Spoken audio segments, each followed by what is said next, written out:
All right, there we go. Hello again, everybody. Wait a second.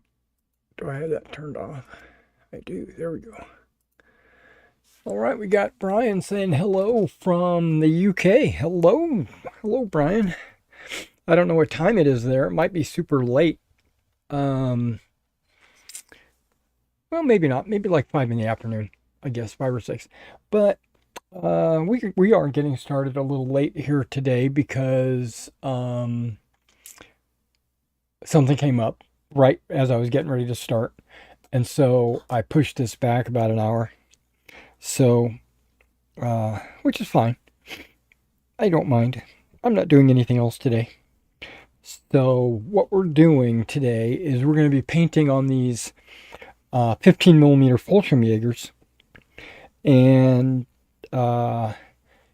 getting them ready for my O group, basing them up for O group and stuff like that. I don't think I'll be doing any basing today, but they're very close to being finished. Very close. Okay.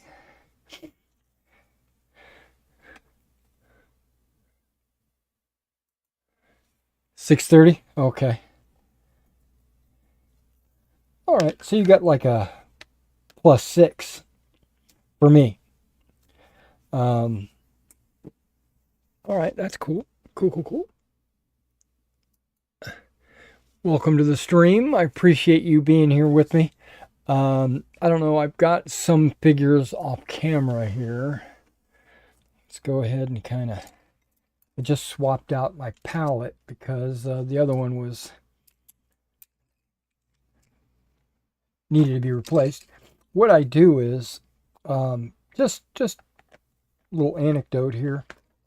I have a stack of pallets, like a dozen of these pallets, right?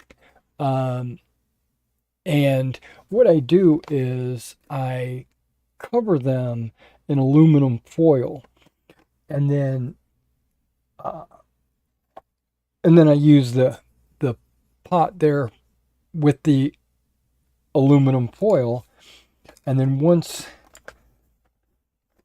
I'm done with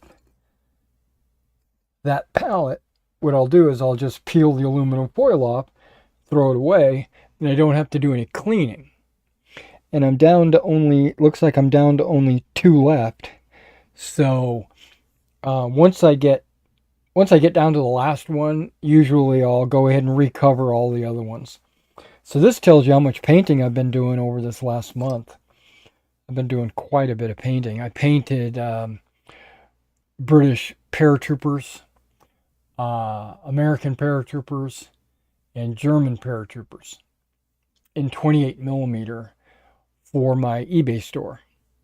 So if you're interested in those, the Germans are pretty much all sold out, but the British and the Americans still have quite a few squads left and extra elements. I do have one thing left from the Fallschirmjagers. It's a bunch of wounded, but who wants that, right? You don't want wounded guys. All right, what do we got here?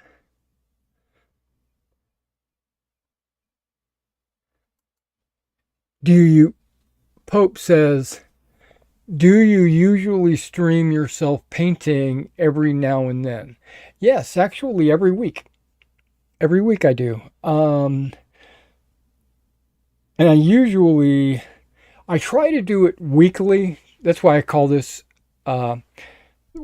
segment Wargaming Weekly, because I get online. I try to get online. Well, let me rephrase that. When I started this, when I started the Wargaming Weekly, I was doing it every Wednesday. And I even called it Wargaming Wednesday for a while, but then I found myself doing it like skipping a Wednesday and doing it on a Thursday or a Friday or what have you. And so I decided to change the name to weekly. So it's now Wargaming Weekly. But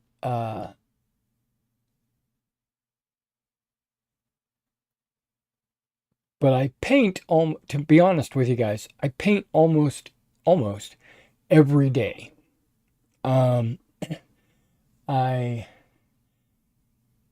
I do this for a living, right? I've got an eBay store where I sell painted models and new and unused models as well. And so again, Pope, thanks. I so what I what so what I how do I say this? So what I tend to do is uh, turn the camera on, right? So you'll see some weeks that I live stream 3 or 4 times a week, and then you'll see other weeks where I only live stream once. You know, so it's like you said, it's every now and then. It's every so often, but at least once a week. At least once a week, and it's not always like these are for my personal collection, but it's not always for my personal collection. Sometimes it's for my eBay store, and sometimes it's for my some commission that somebody is paying me to do their miniatures for them. So um, it could be anything. All right, so I wanted to move some things around, and I am moving my microphone. I noticed that I've got this monitor over here. You don't see it, but it's my my face cam is on this second monitor. My figure cam is right here on this tripod. And I use this like at the table whenever I do wargaming or just whatever. And somehow the monitor that the face cam is on, I have it sitting on like 3 books. Because I also game on these monitors, and I wanted the monitors all to be at the same height or at the same level. And some of them have different heights on their legs or whatever. So this one just happens to be an Acer monitor, and it's on a couple of books, 3 to be precise.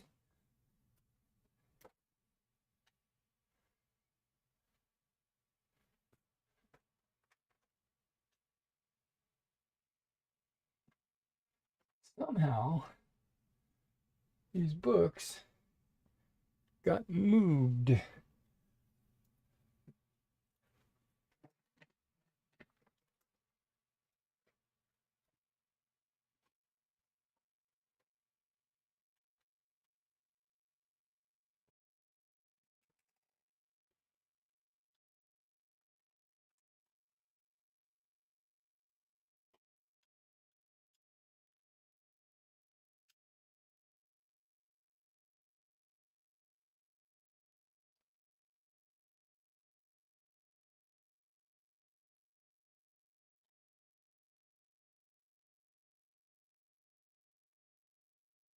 A little bit of a reflection on the monitor from this light, where I'm having a hard time seeing it, but that's okay.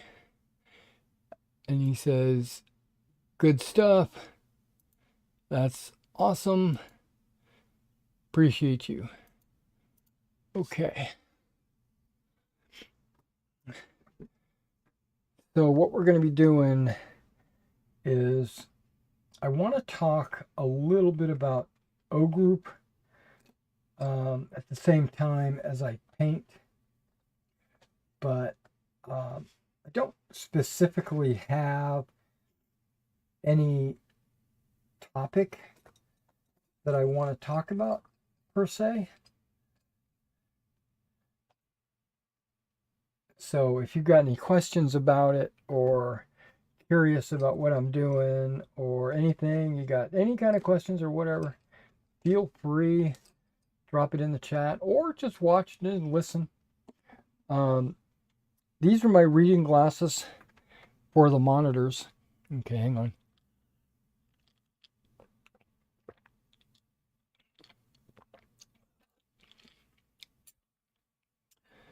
Move this around a little bit. There we go. So for me to be able to see that far, I wear these glasses. And then for me to paint, I wear these glasses. Look at that. Super magnification. And you know how some people will have like this, a boom with a magnifier, and they'll bring it over in front of their face and they'll paint behind the magnifier. I tried that. I even have one up on the shelf over there. It's really short though. I wish I had a really long boom for it. Actually, I do, now that I'm thinking about it. I've got a boom for another lamp like this. I wonder if I could attach that magnifier to it. I'd have to jury rig it, like maybe with duct tape and zip ties or something, and I don't want to do that. But I've tried magnifiers in the past where I'd have a magnifier, like a giant magnifier, and then I'll paint behind it. I have a problem with depth perception behind a magnifier. Like my hands aren't moving properly, or I'm not I think I'll do just a little line or a big line, and it like goes whoosh, oh man, what am I doing? Because the magnifier throws off my depth perception. But when I wear magnifying glasses like this, and I can't see anything except my hands, it doesn't throw off my depth perception. Maybe it's because it's 2. I don't know. But it allows me to paint a lot better. I can't see anything, you know. I feel like I'm wall-eyed or whatever they call it. But yeah, I'm...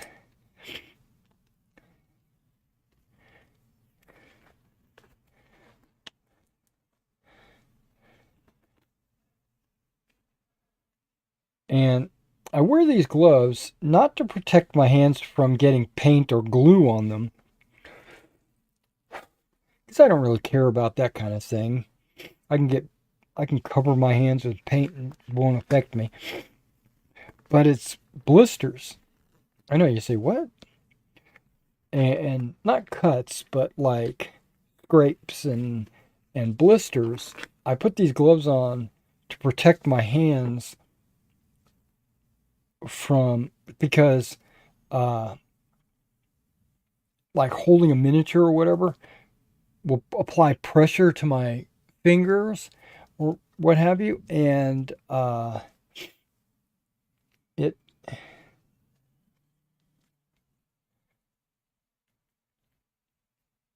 I've noticed, I don't know if I've just got old man skin nowadays, but I get blisters very easily.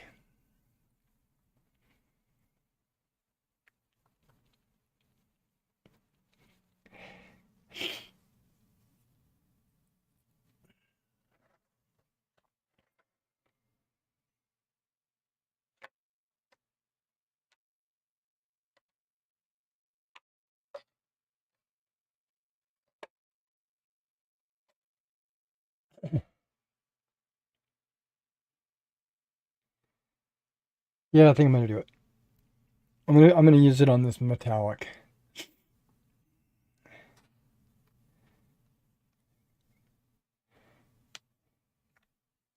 I have a mixing ball that I took out of another bottle.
Wow, this lid doesn't want to come off, and I don't want to damage it.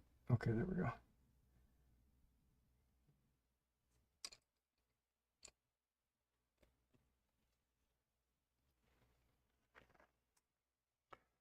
Get some light on the subject. Wow, there's really not a whole lot left in there.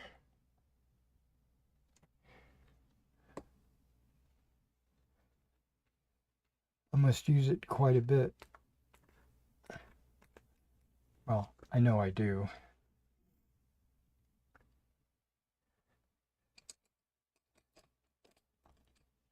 There you are.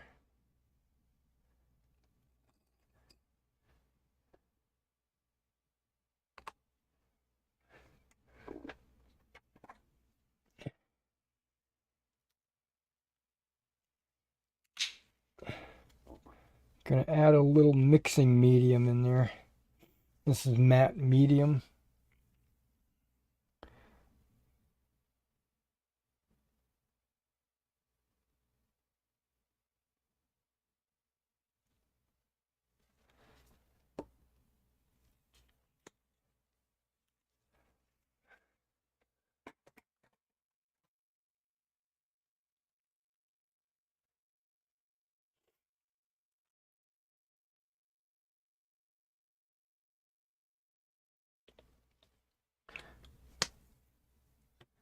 And it's not that I've used it, even though that's possibly part of it, but sometimes it just dries out, you know?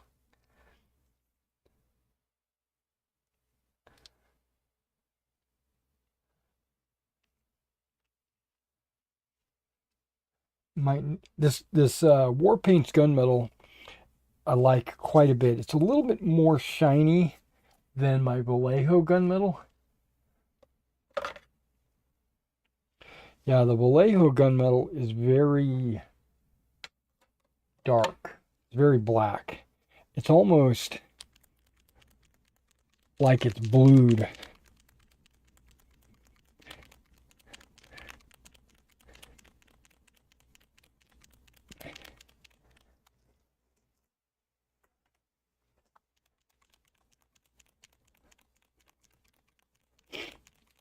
Now, something I might do a little bit later in the video is count heads, and write it down and organize them and see if I could actually do that extra company.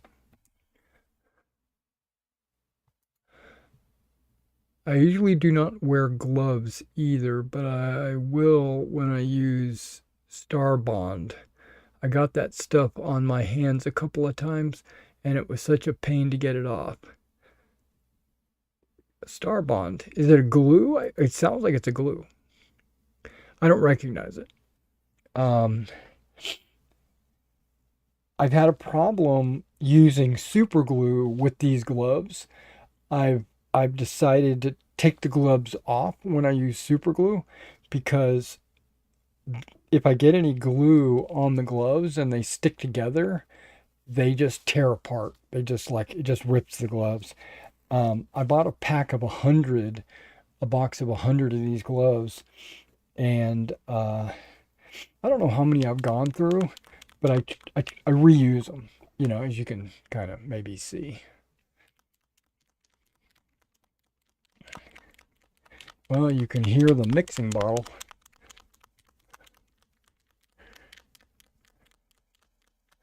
It's a super glue? Okay.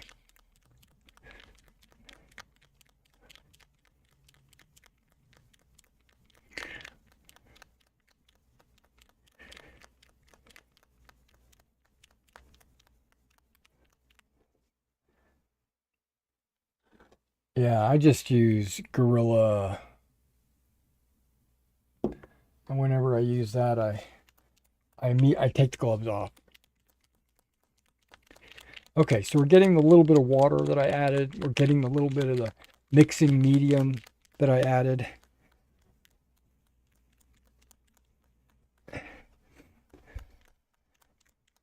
All right.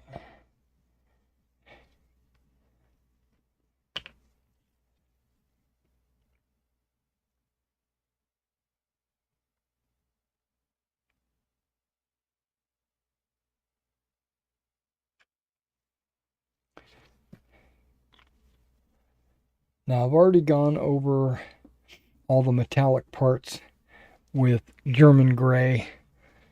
Not all the metallic parts, all the weapon barrels and like MP MP40s, etc.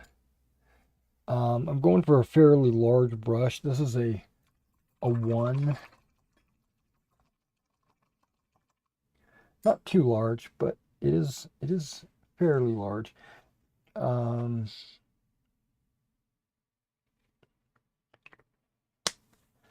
put an extra drop of water in there.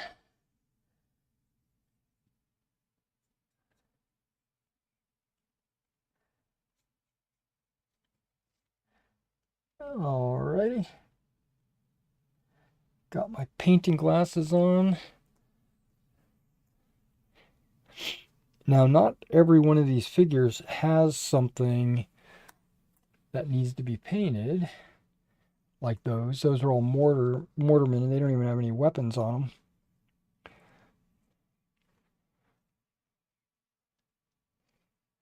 Okay. And all I'm doing here is touching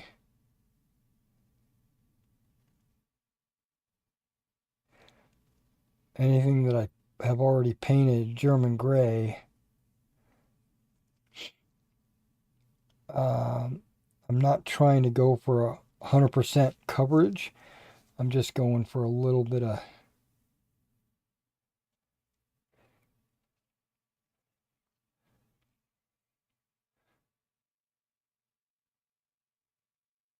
give it the illusion that it's metallic, right?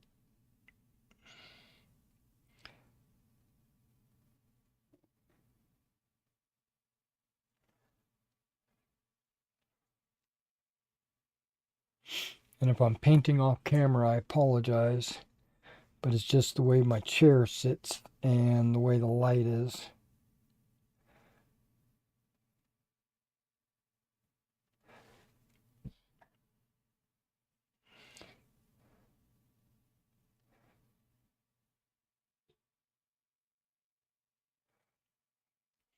And speaking of glasses, I found that the glasses I'm wearing now is got a little bit too much magnification.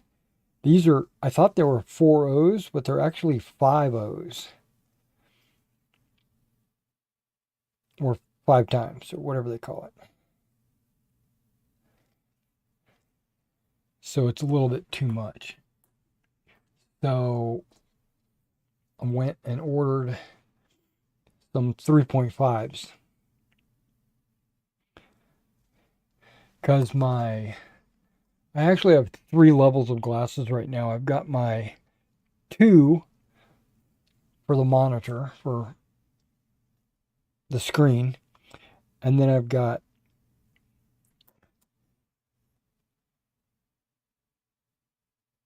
3 No.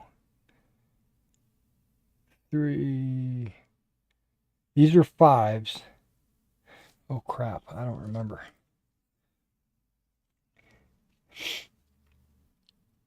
But basically I've got 3 levels. And I'm going to basically have 4 levels after today because it should be coming in today.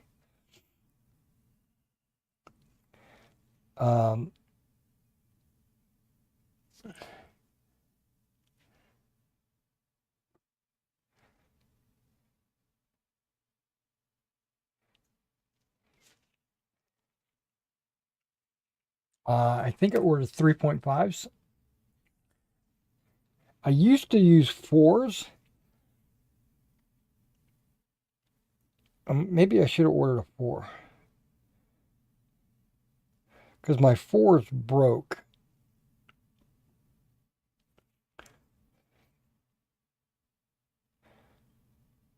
Okay, buddy, let's get away from the glasses. I do have them coming in, though. So, and then we've also got mail coming in.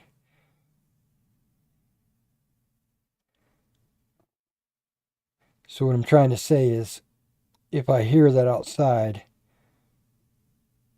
I might stop and take a short break to go run outside and get the mail. I don't expect it anytime soon. Okay, so now I guess I could use the same metallic for their mess tin, but I actually pulled out a P3 color called Cold Steel, and that actually looks really good on their mess tin.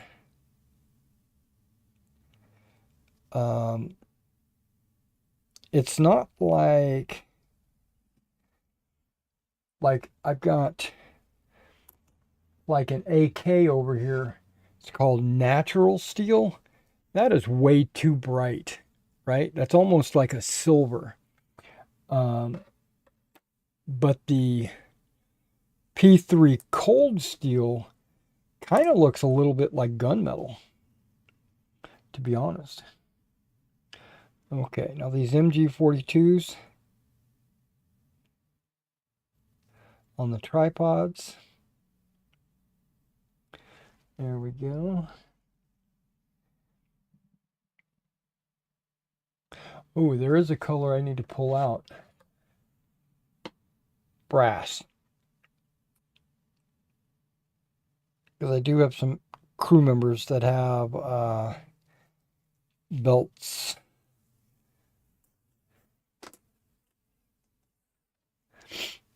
Some assistant gunners and stuff.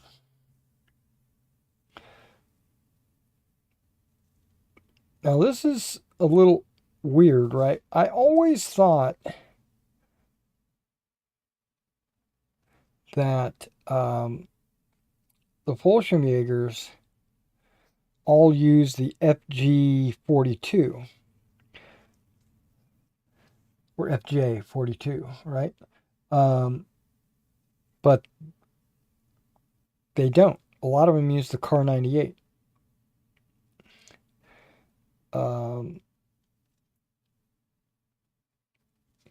Now,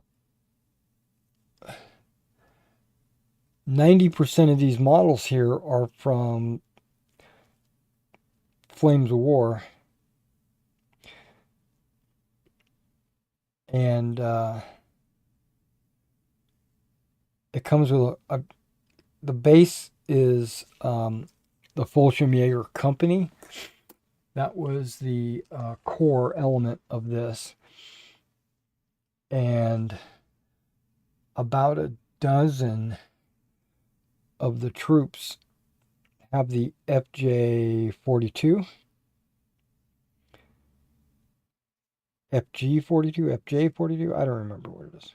You would think it'd be FJ for like Fallschirmjäger, but I think it's a gun. So I think it might be FG42.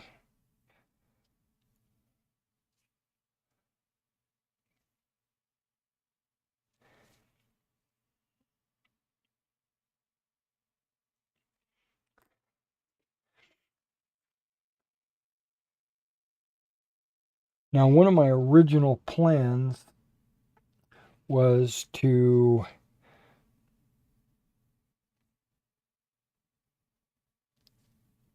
take the straps on the Fallschirmjäger helmet and paint it, paint the lines, the straps uh, separately, after the camouflage. And then I kind of shifted my mentality a little bit. I don't think I'm going to paint the horizontal band that goes around the helmet, but I do think I'm going to paint the cross straps along the top of the helmet.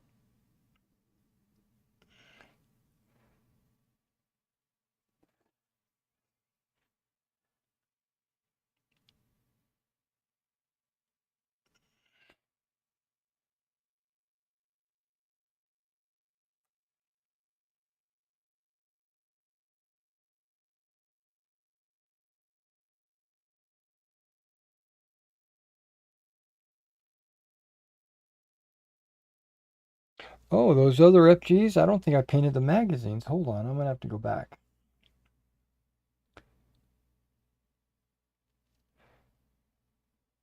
Because I'm painting the magazines metallic.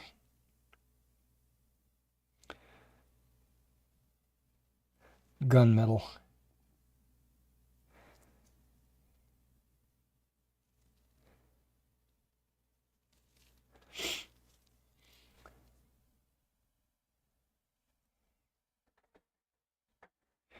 Now, these battle group, not battle group, what am I trying to say?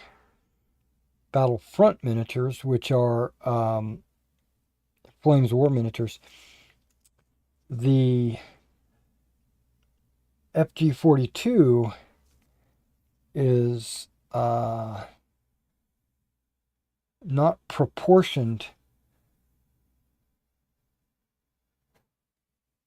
correctly, or I should say it's oversized.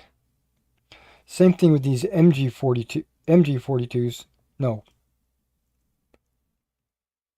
MP40s. That's what I meant. The MP40s are also like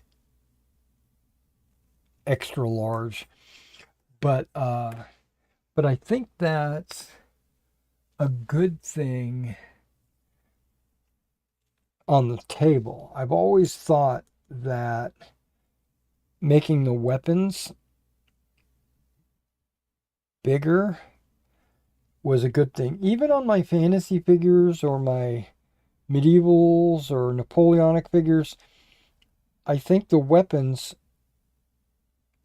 should not be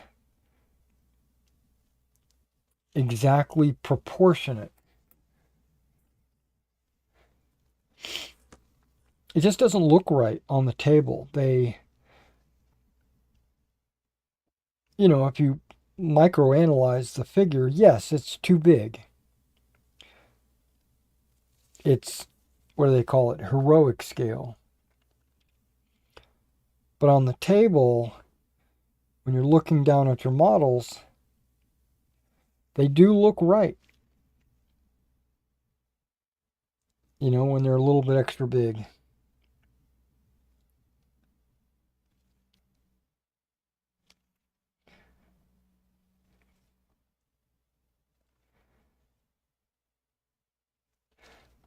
Okay.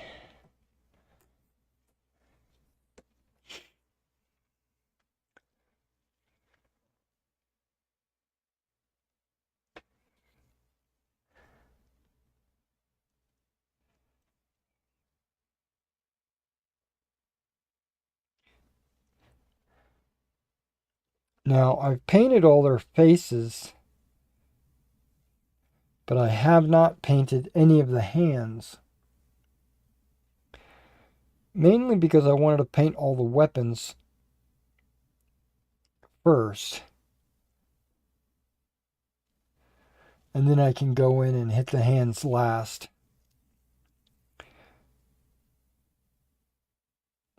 Now, some of these guys look like they're wearing gloves, and I thought that was only an American paratrooper thing, but that's not true. The German Fallschirmjagers, they wore brown leather gloves.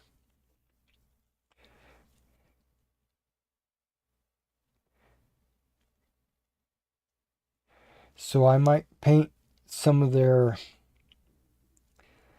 ones that look like they're wearing gloves. I might paint them with their leather gloves on.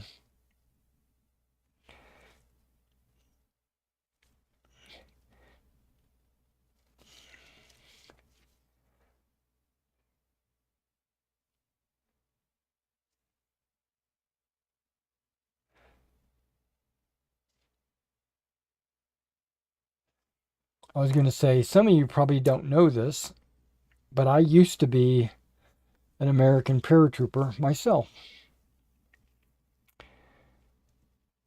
A long time ago. 95 was my last day.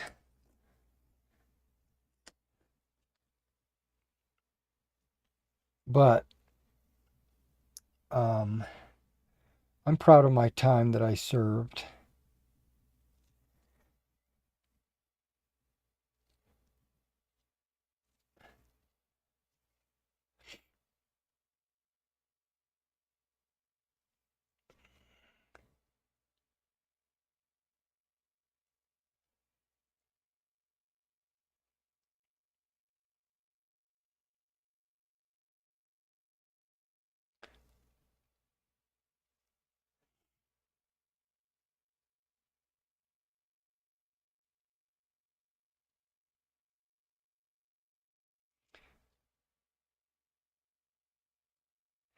So much so that just a couple of days ago, I got the urge to buy a lapel pin. You know, kind of for the Normandy anniversary and the Memorial Day, the Veterans Days, and all that stuff. And so I ordered this lapel pin.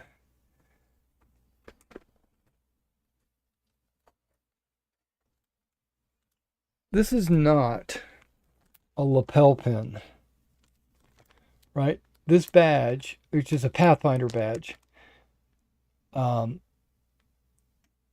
this is like, I don't know if I can't remember right, but this feels like it's actual size. I was wanting like a little bitty representation that I could just wear on a tie or wear on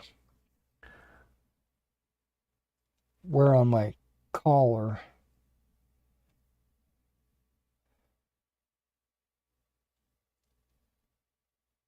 But I don't care. I'm going to make that work. It's big.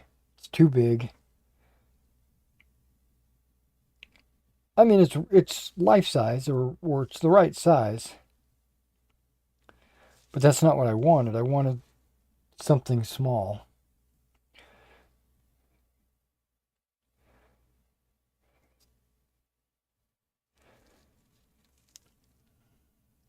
I could have sent it back, get my money back or whatever. Nah, I'll keep it. I think I've got a bunch of those already out in my metal case, which I keep in the garage. Got all my medals.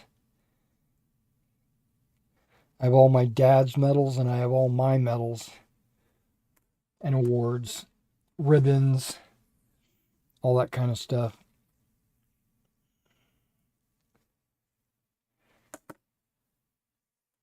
And I think I even have a pair of German jump wings that I qualified for.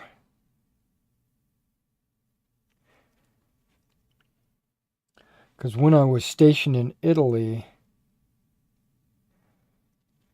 we had a little exchange student kind of thing going on where they would send different countries would send people to us and we would send people to them. I had friends that went to French commando school. I had friends that went to Belgian airborne school, Italian airborne school, and I was lucky enough to get selected to go to the German jump school.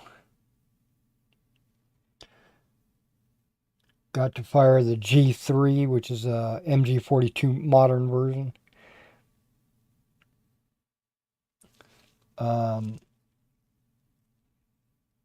I think I fired AK-47 as well, but that was just because, or I should say, that was just because.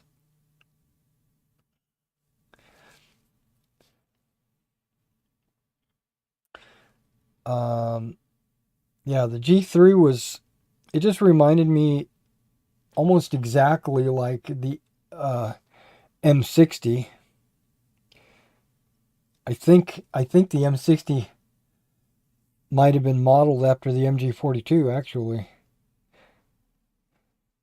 because they pretty much function exactly the same way.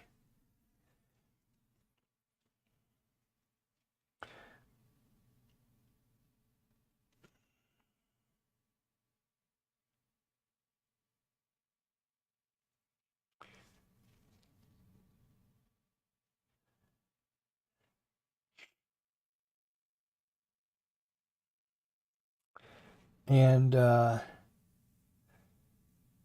being a paratrooper, I had jumped out of a lot of different types of vehicles, like the C-123, the C-130, C-17, the C-5, the UH-1, UH-60, the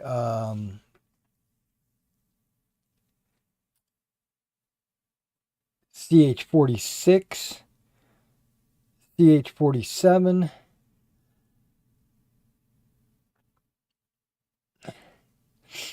Yeah, the CH-46 jump, I'm not sure if you're very familiar with helicopter nomenclature and stuff like that, but it was basically like this, it's like the Chinook CH-47, but it was for the Marines.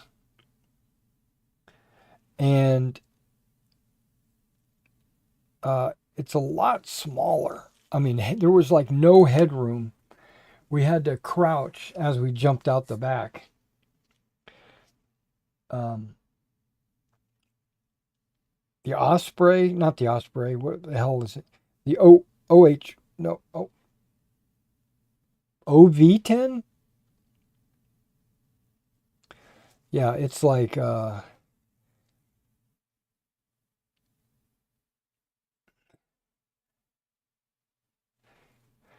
it's a plane with a tail boom, dual tail boom. It's used for reconnaissance usually, but they rigged up something in the back to allow for parachuting. I remember my friends that went to the Belgian jump school, they got a chance to jump out of a hot air balloon.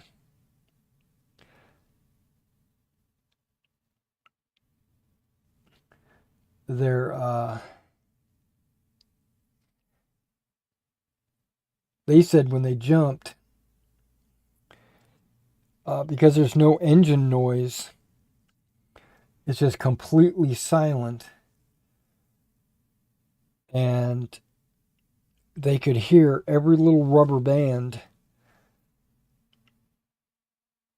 on the back of their pack just popping because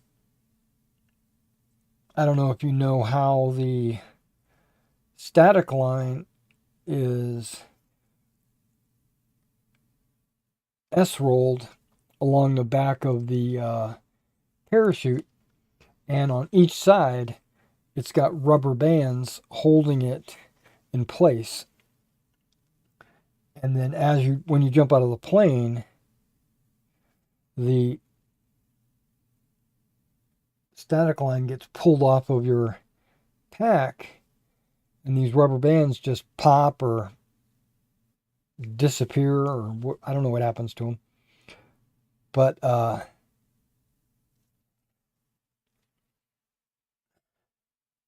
they said they could hear every one of them go pop, pop, pop, pop, pop, because they don't, because they're so used to hearing engine noise. And I was like, okay, that's a pretty cool little anecdote. And then there were some horror stories from the Italian jump school guys. I'm glad I didn't go to the Italian jump school. But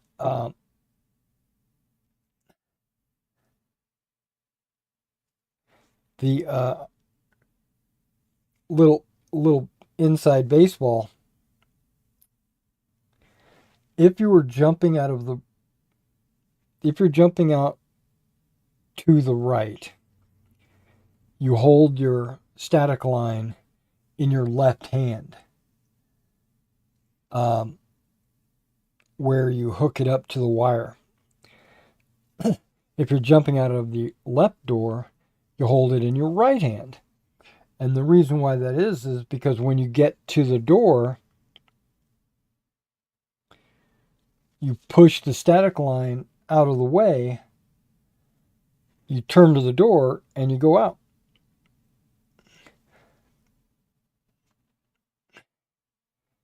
Where the Italians always hold it in the same hand. I don't remember which one it was, but it was always the same hand, left or right, no matter which door you go out. So what that means is, if you're going out the correct door, you hand off the static line and you go, and everything's fine. But if you're going out the other door, now this static line is across your face. You have to reach over your head to hand it off to the jump master. And people were getting tangled, and yeah, it sounds like it was the Keystone Cops, like ding, ding, ding, ding, ding, ding, ding.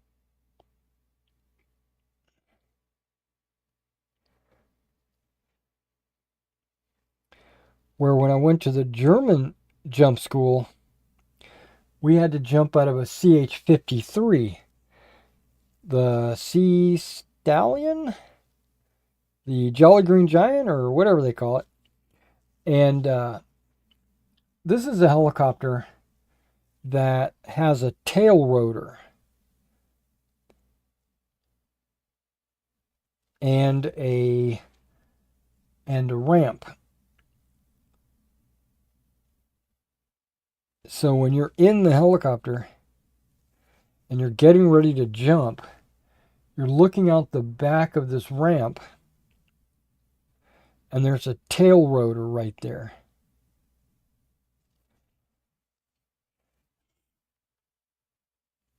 And so that's kind of, by this time, I've already had hundreds of jumps. So jumping is not really a concern. Like, I've done it so many times, it's like breathing. you know, so it was like I already knew what was going to happen. But this is the first time I'm jumping out of a helicopter where there's a tail rotor staring me in the face. And the idea was, first of all, the tail rotor is so far back,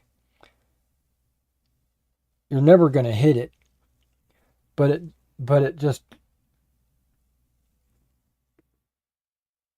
just looks scary. And then also they say just in case, which you never like this, but just in case when you go out, make sure you go out and angle to the right, right? So you go walk, walk, walk, and then you turn on the ramp. And so you kind of go off the side of the ramp a little bit.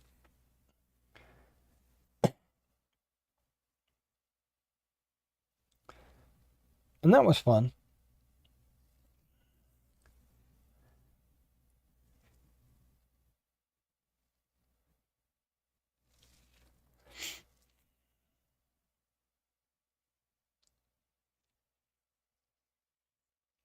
All right, one last jump story.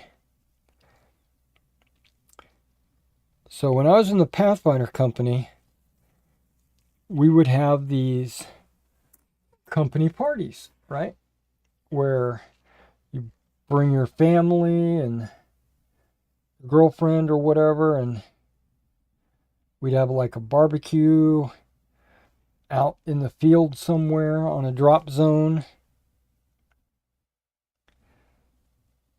And we would all, play little games or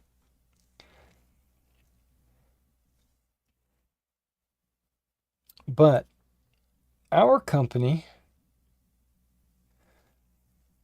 technically is considered elite or special. So we had a CH-47 at our disposal for jumping. And we had the riggers would come out with all their parachutes, and they would have like this flatbed truck piled full of parachutes. And whenever you wanted, you could just go over to the flatbed, grab a parachute, put it on, go over to the CH-47 Chinook, and it would fly up and you would jump out. And then you fly down to the, drift down to the company party. And you could do this as many times as you wanted.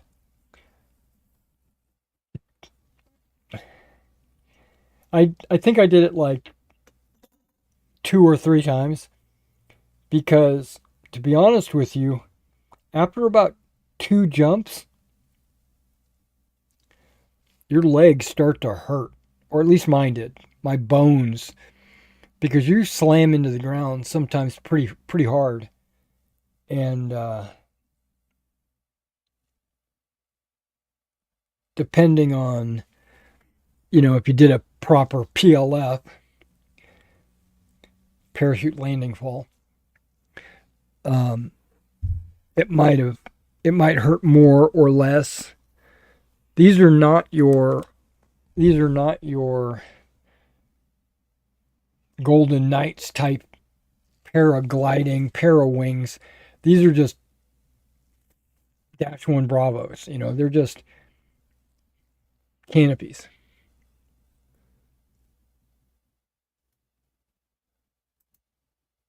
Thanks, Pope. Appreciate you.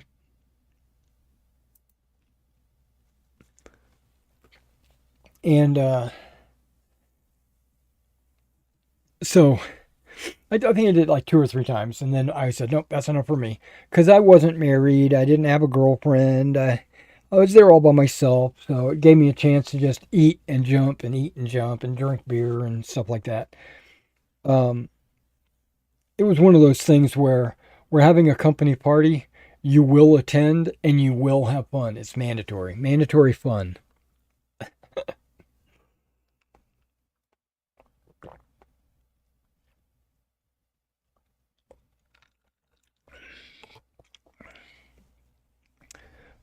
But technically it was fun.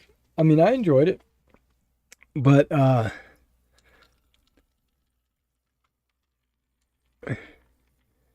my story comes here, because that's just a lead up to this story. I put a chute on, I get in the helicopter, it takes off, and these guys fly up to something like 5,000 feet, right? Which normally we jump from 1,200 to 2,000 feet. That's a normal jump. During combat, they would fly in at like 600 feet, right? But in like peacetime, or just fun jumps, or when we did field exercises, it was always 12 to 2,000, somewhere in there. And okay,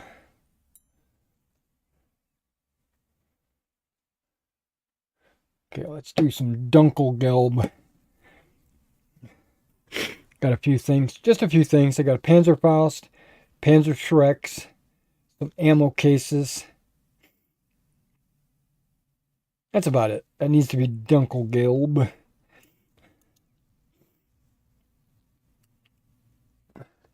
Now I've been thinking I would do a different Dunkelgelb.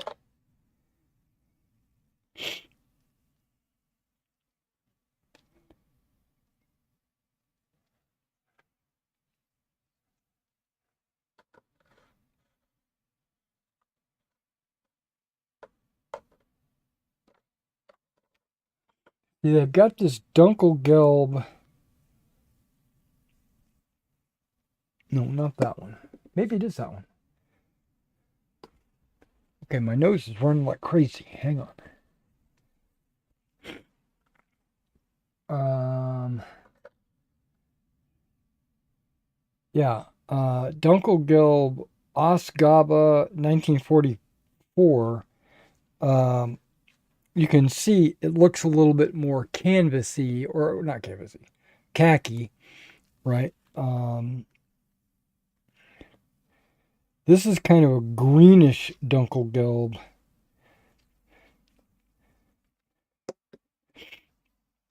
And then these two Dunkelgelbs, I think, are very similar. I even have another one, Dunkelgelb 3. I got 1, 2, and 3.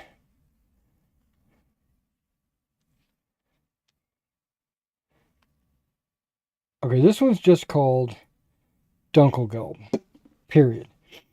This one is called Dunkelgelb 1, Dunkelgelb 3. Where's my Dunkelgelb 2? This one is called Dunkelgelb Initial, and this is Ausgabe, right? Which I did some research on the Ausgabe, and I found out that Germany changed the color of their Dunkelgelb in the mid 1944. I think it was August. So I don't want to use this because I want these guys to be used during Normandy, and that would still have been the original Dunkelgelb. So we're not using the Ausgabe, which has a little bit of green, or it's a little bit more green.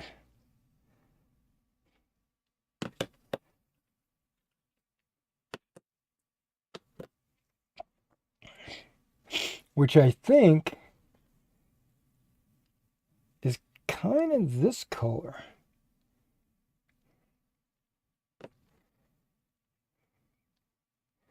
This is even more green, so I don't know.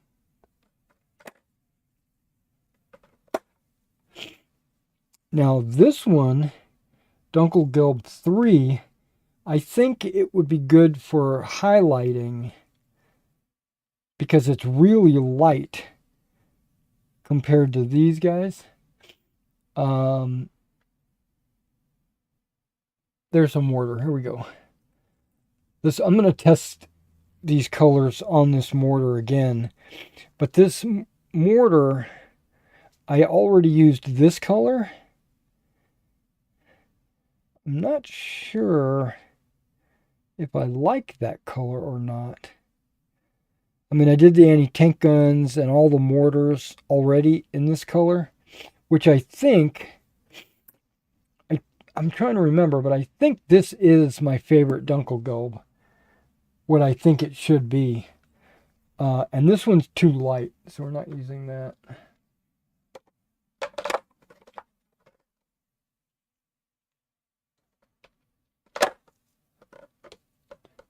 In my Dunkelgelb set, it came with a color called Zimmerit. So if I was painting Zimmerit armor, I guess.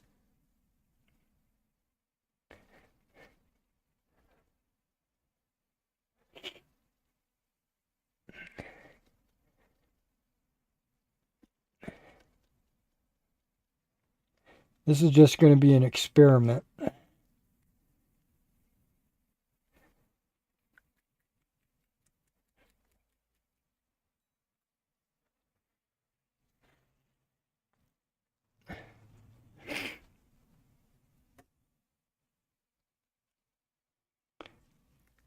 So we only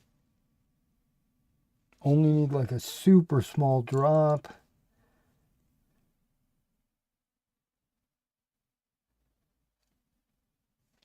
That would be fine. Not even a drop, really.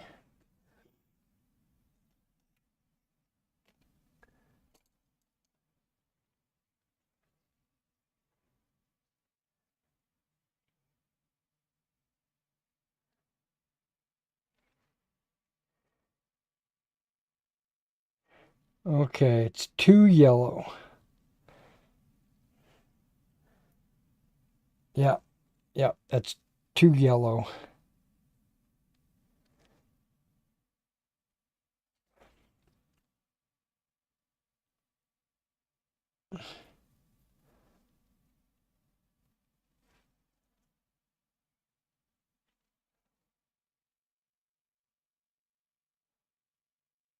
I know I'm going to be applying a wash to it.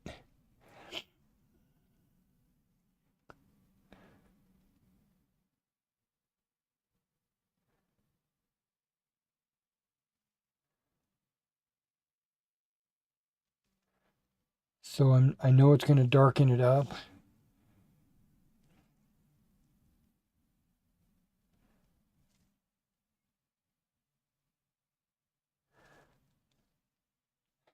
It doesn't look bad now that I've coated it.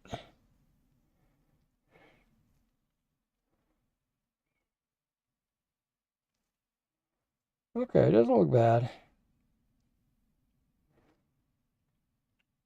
And it might darken up as it dries.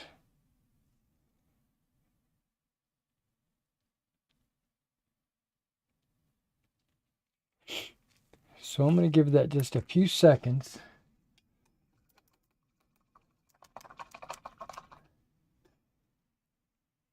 to dry.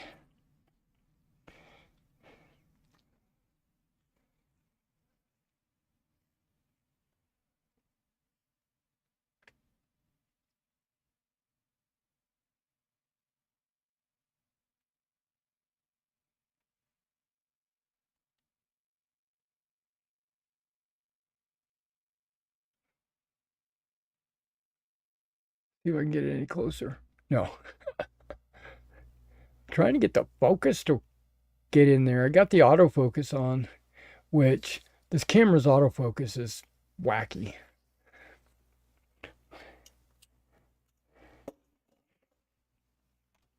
Based on the lighting or the colors or the positioning.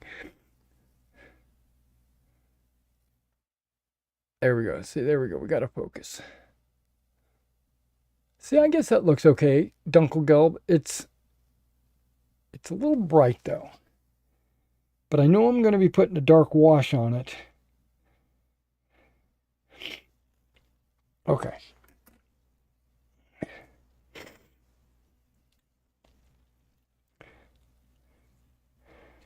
I'm going to give it a shot. I'm going to give it a chance. So you say there is a chance. It's going to be the Panzer Shreks, Panzer Fausts, and some ammo cans. And that's pretty much the only thing that's going to be Dunkelgelb. So it should go by pretty quick. Go ahead and let this mix up a little bit.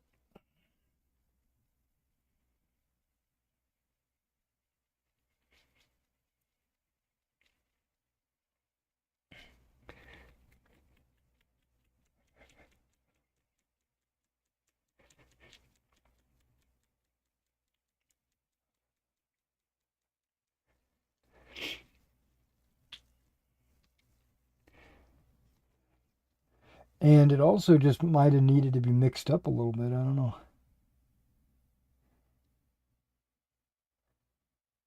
Okay. Okay, that seems to be very thick. Too thick. Give it some Wasser. This is a 1, which for this case I think will be too big.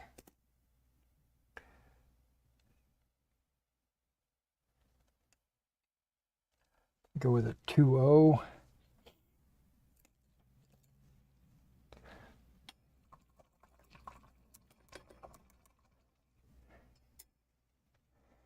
So I noticed that I hoard my brushes.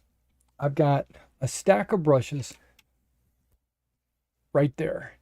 And some of these brushes, like that one, I'm never ever going to use for any reason. I'm not going to use it to dry brush. I'm not going to use it to fine detail paint or anything. So what I think I need to do is just go through my brushes, knuckle down, and just throw some shit away. Just get rid of them.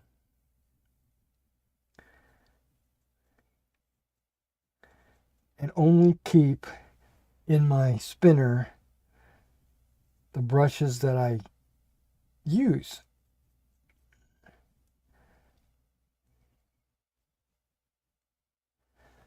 Okay, here we go.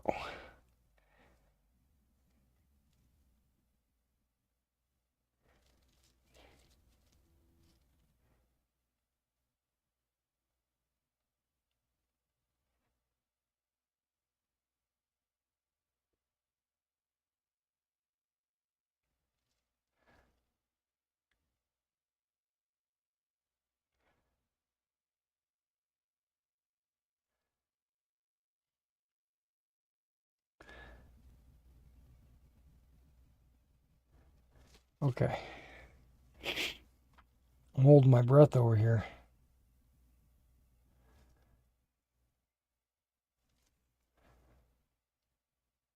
Okay, these look really good.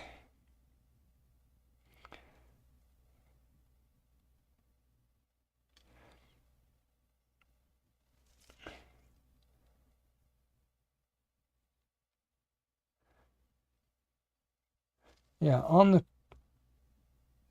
the hell? On the figure, it looks good. It looks good. It looks good.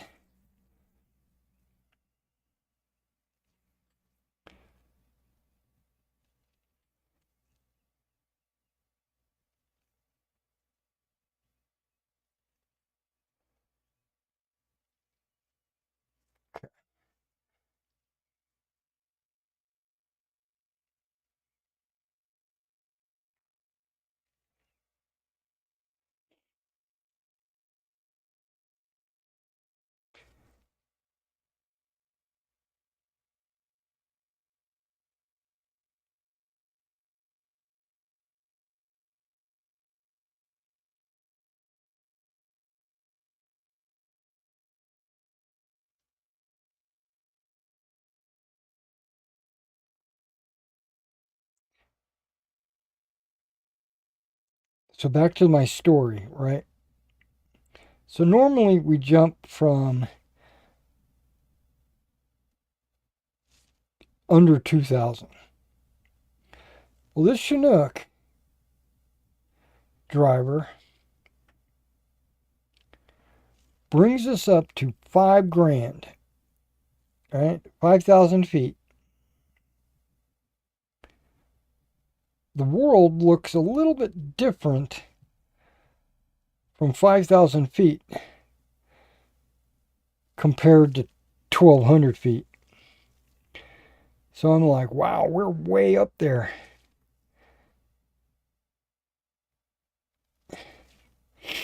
So I jump, and we've got this, down at the company party, we got this like target we're supposed to hit. It's kind of like a game to see who can get the closest to this target. Remember, our parachutes are not, we can steer them, but they're not really, that's not really the thing. And so I jump, I aim for the target. Sometimes you'll have to circle around until you can land on the target or what have you. And I'm up there at like 5,000 feet. I'm up there. And because it's static line, your chute pops open as soon as you jump out of the aircraft. So I'm drifting at 5,000 feet,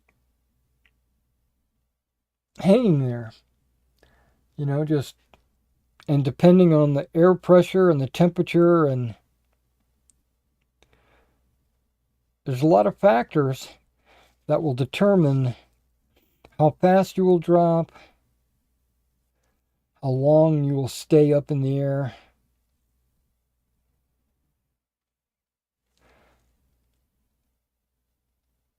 So I'm up in the air. It seems like an eternity.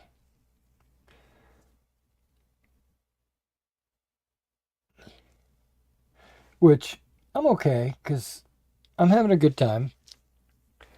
And then something happens. I start to oscillate. And this was this most scared I had ever been jumping.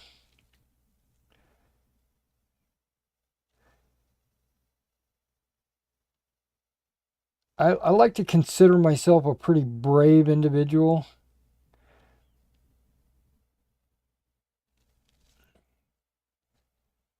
But when my parachute started oscillating, I was like, and plus, remember, I probably had a few beers in me too.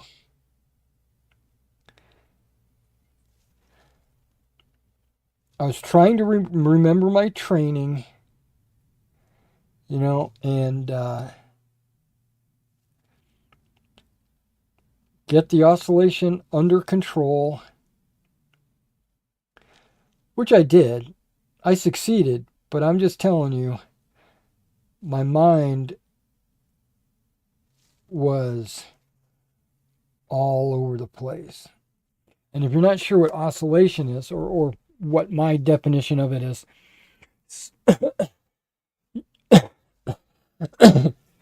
you got your parachute and you got your little knee hanging from the parachute, and this parachute started to do this number. So I'm swinging under this parachute, and it started to get really, really severe. I mean, I must have went at least more than 45 degrees. I must have oscillated, almost, I don't know what degree that is, 60 degrees. And my fear was I was going to oscillate so much that I was going to fall into my parachute.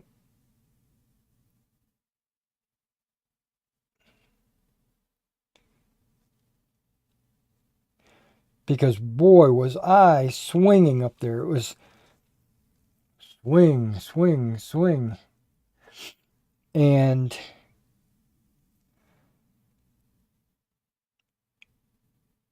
it's like fighting against the swing.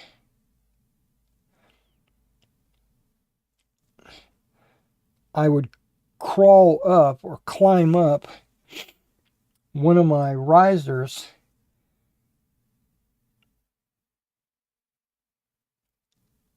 really pull on it.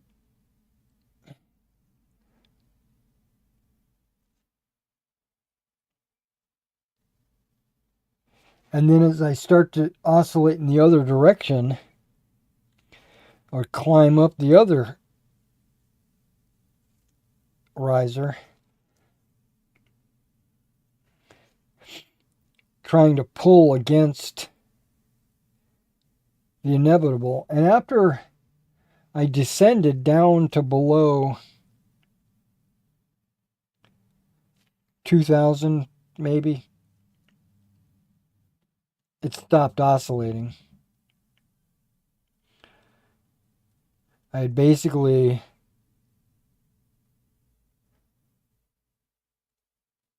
now also understand I'm not the only one that went up there and jumped. There was probably like 5 or 6 of us that went up at the same time.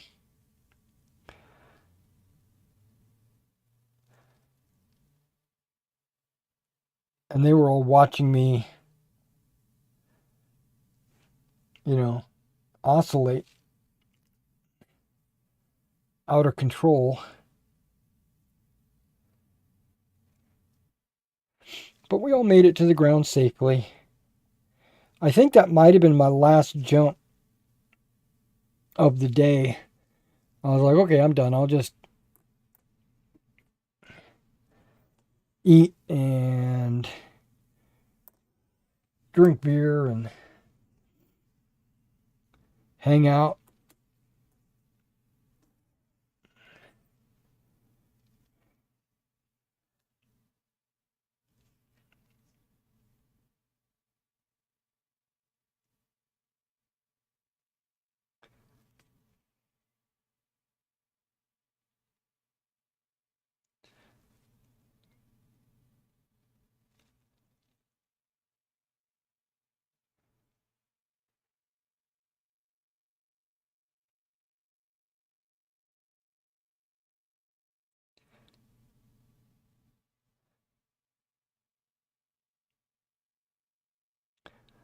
So how old was I when that happened?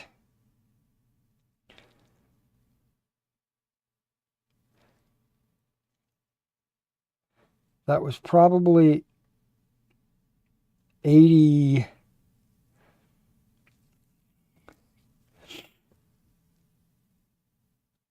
84?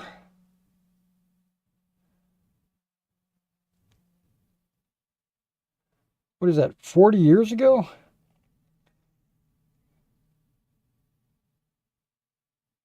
Wow. I remember it like it was yesterday.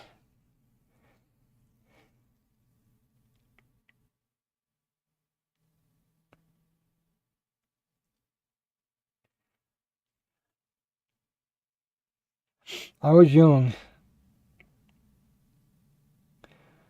I would have been 21 years old.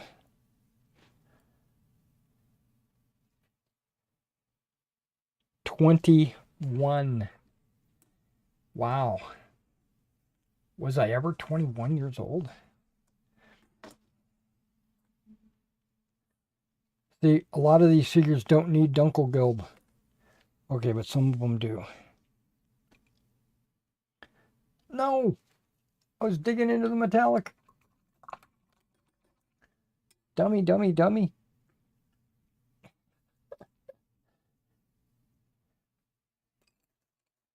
why I normally do this.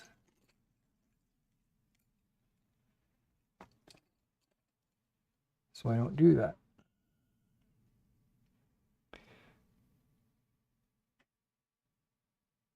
I really like the fact, well, maybe not, but I'm okay with. There's a lot of Panzerfausts in the Fallschirmjäger company.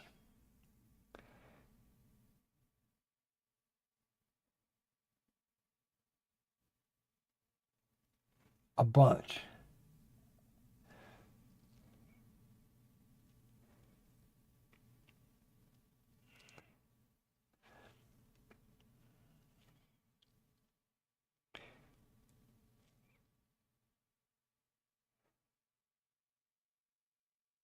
And an O group, it doesn't even matter. You don't even have to model your Panzerfausts. Everybody can be a rifleman if you want. Because a Panzerfaust is considered an integral anti-tank weapon. And so it's just assumed to be in the unit. Because remember, the individual figure is not a single man.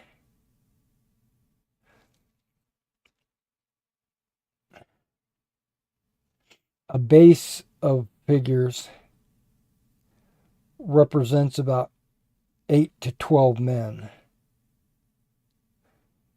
Technically, like a squad. And so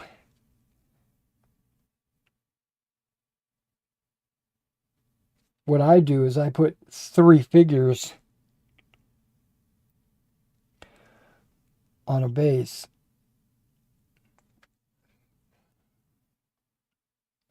Basically, it crowds the base.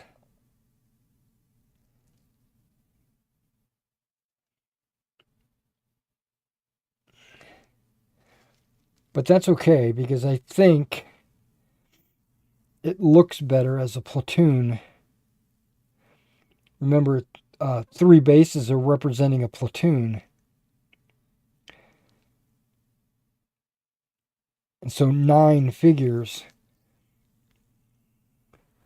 a full squad basically, representing a platoon, looks good, I think. And if you watched my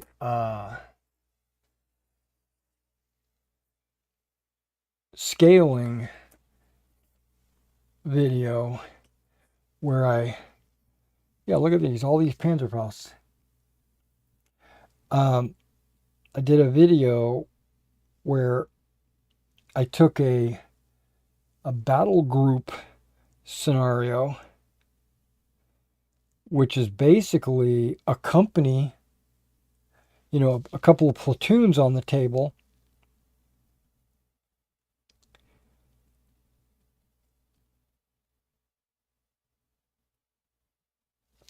And I played it as if it was O group. And so I used the O group rules, which is initially aimed at a battalion on the table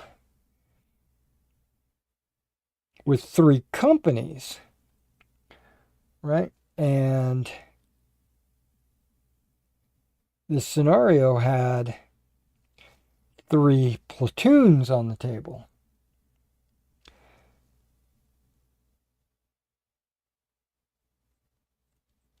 And it wound up working extremely well. I was exceedingly happy that I can downscale O group to simulate company actions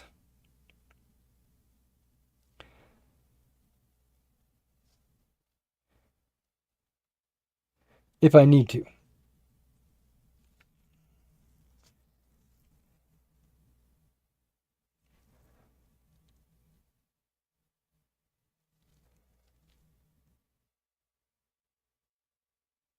Now, I'd love to, and it will still probably work, but what I'd love to do is upscale it in a different battle and see if I could do like a regimental battle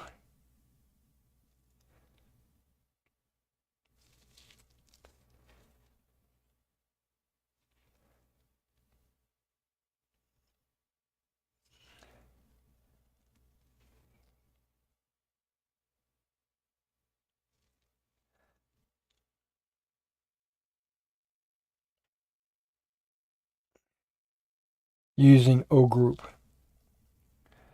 So basically take the battalion with 3 companies and kind of make it a regiment with 3 battalions. So in the O group company, you normally have 3 platoons. Could those 3 platoons represent 3 companies? Where like each stand would represent a platoon.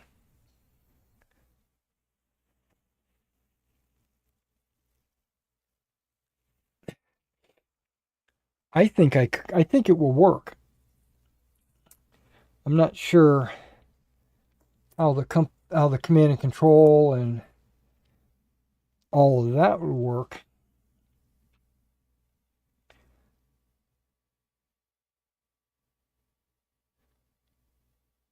But I don't see why it couldn't just be 1 for 1. Just like downscaling. It's like in the perfect mid spot. I can up it to companies.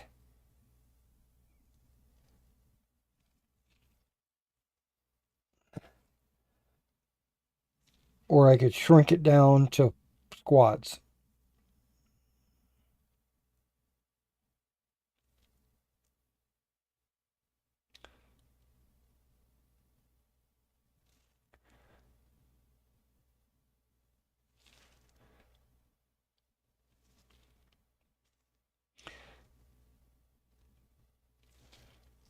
Okay. We're getting there. There's more Dunkelgelb than I thought.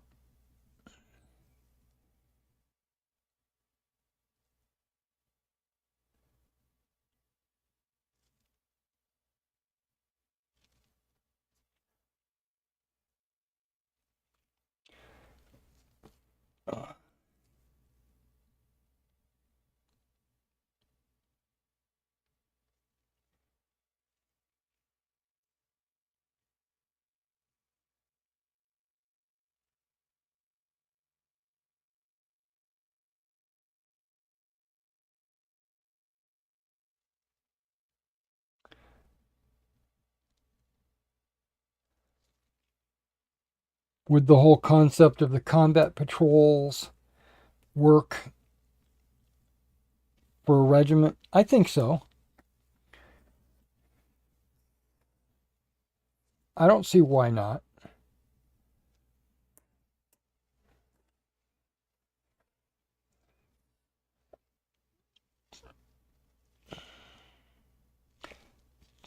Now, the issue I might have is area, like ranges.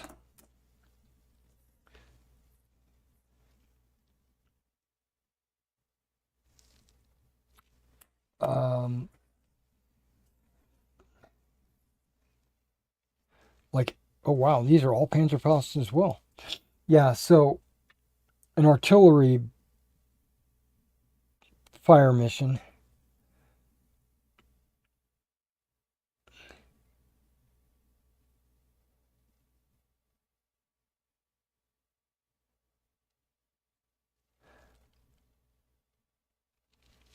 Probably shouldn't hit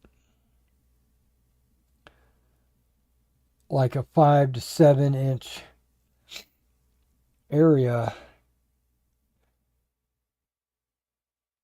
when your units are representing battalions.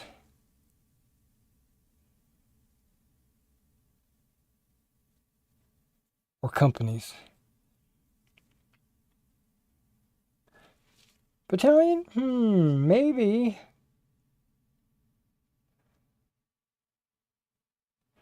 Because if I'm upping the scale of the game, then wouldn't I be upping the scale of the artillery unit?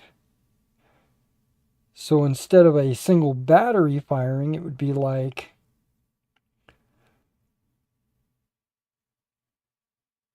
what do they call those things?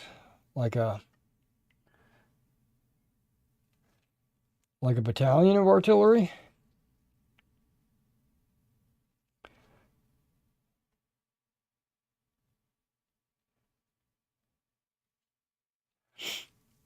Maybe I give more fire missions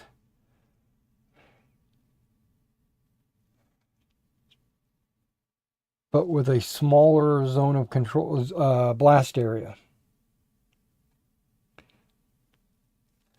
That might be a good compromise.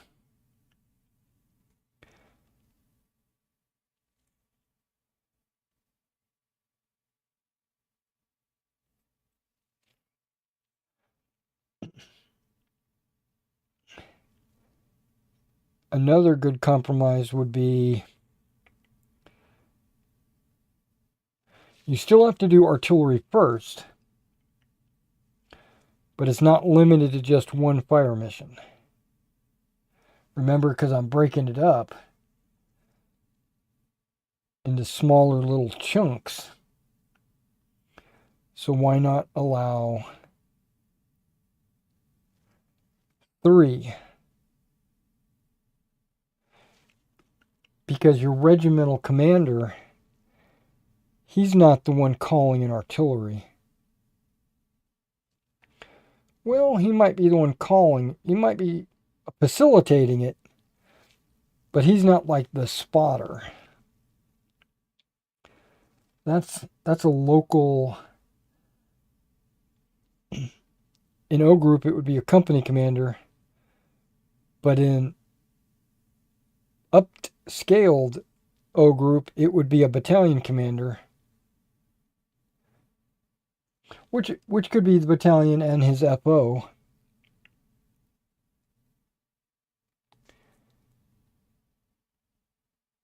So each battalion commander could do an artillery mission. I think that would be okay. But I'm not in any rush to do any of that. I'm just filling time as I paint this Dunkelgelb.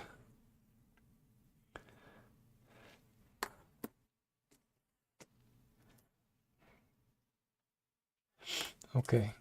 I know there's 2 figures. I gotta find them. Maybe just haven't gotten there yet. But there's 2 figures with a Panzer Faust over their shoulders.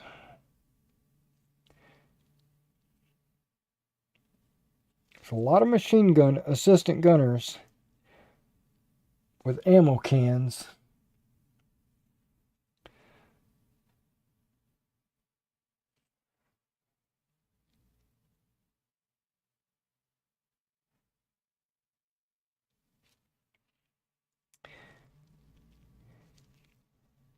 If you're casual and you don't really, you're not really up on it. Early war, they painted everything green. All their ammo cans and helmets and everything was like a dark green, not a field gray, a green, and tanks were painted gray. Okay, I must not have. I'm gonna have to go back and find where those two guys are, unless I've already painted them and I didn't realize it.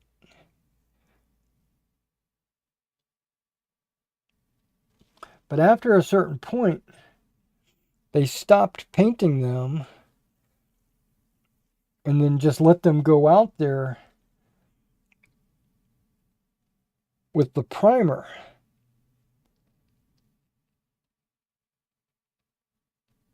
Because they figured that the unit commanders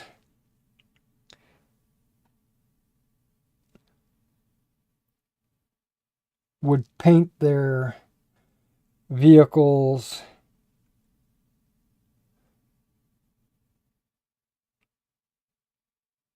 according to whatever terrain they're in. You know, do they need more brown? Do they need more green? Do they need more whatever? So instead of painting it green in the factory or dark gray, Panzer gray, they just let them go out in the dark yellow, Dunkelgelb. And it's kind of a rust protection or whatever. And then the problem is, okay, I'm hearing the mail. So like I said, I'm going to be going out there. Once we get the dunk, oh, maybe that's garbage.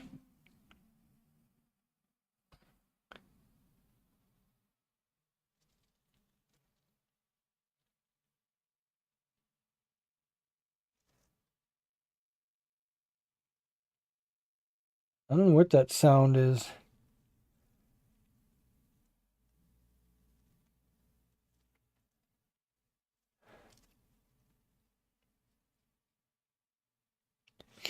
But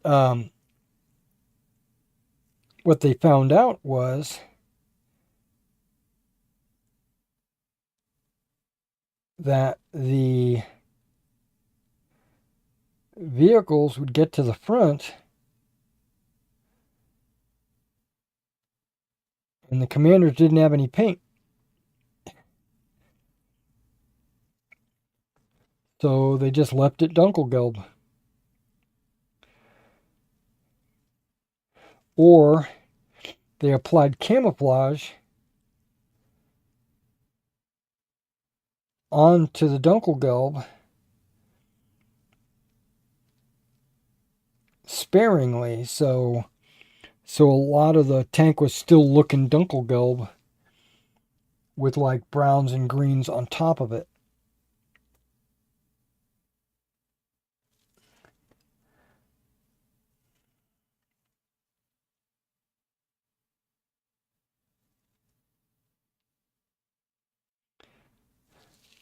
So if you're painting an early war tank, you know, maybe one fighting in Russia, paint it dark gray. But if you're painting a late war tank, maybe you paint it Dunkelgelb. Okay, so now I'm going to look for two guys with a Panzer Faust. Over there, I found them. The very first two.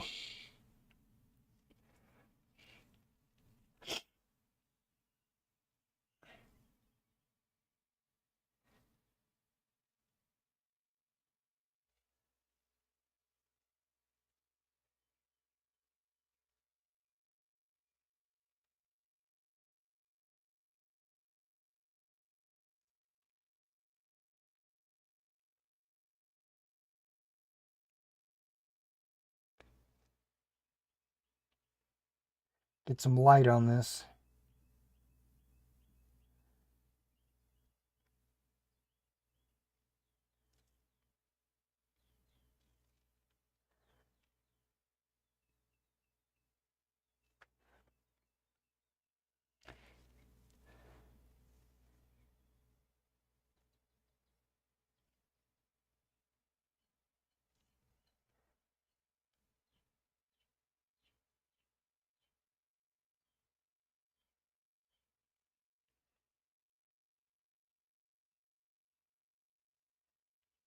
Okay.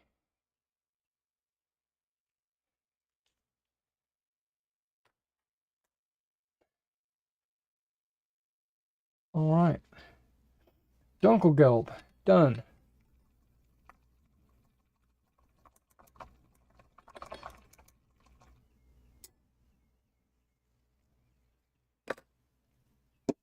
Put that color away.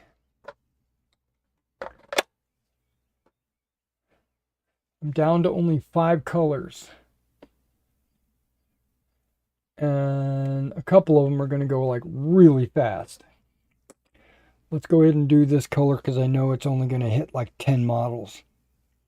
Rubber. Let's see what we got on the chat.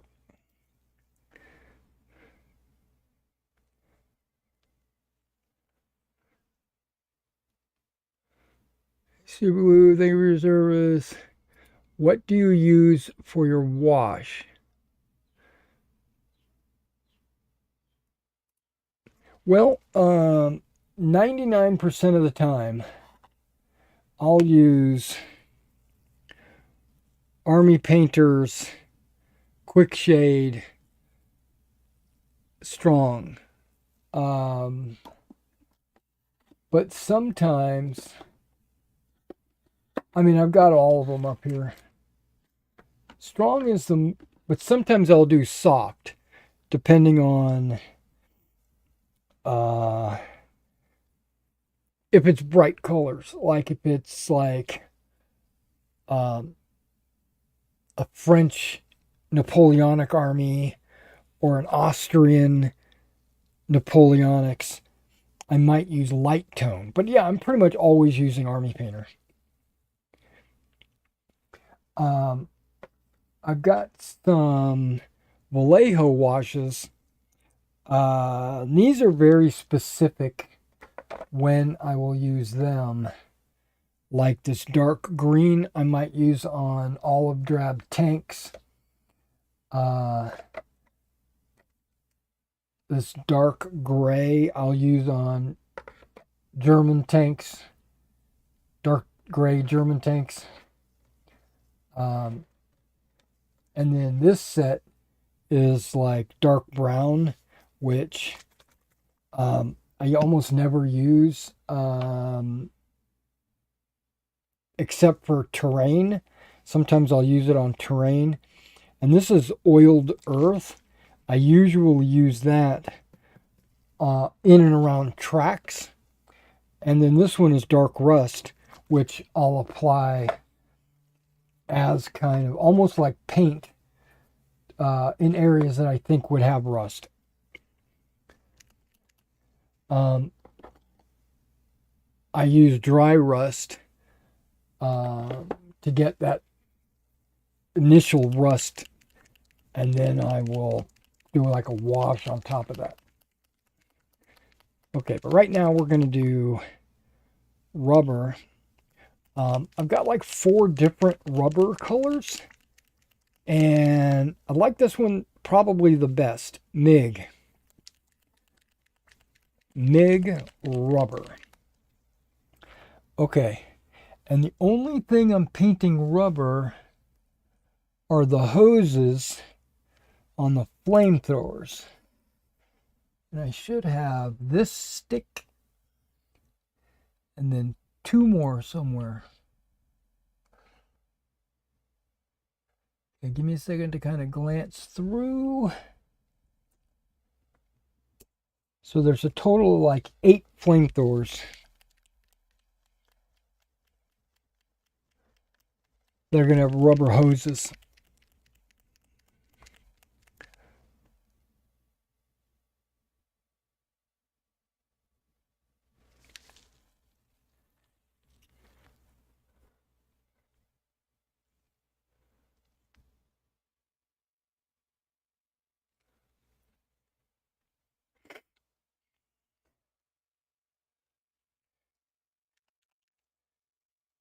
Because I'm only doing like 8 figures, I'm not going to put it in a main palette. I'm going to put it off to the side. And it's really just one little drop.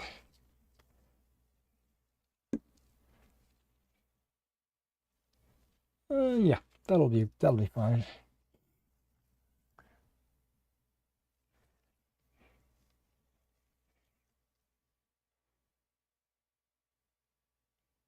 Let me locate this hose.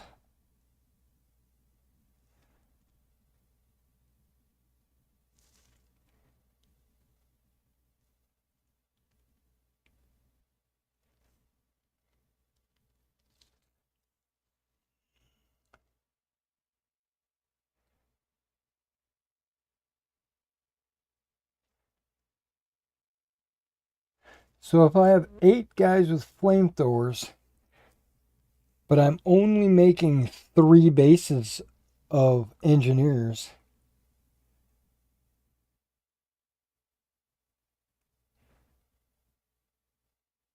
that means almost everybody is going to be a flamethrower.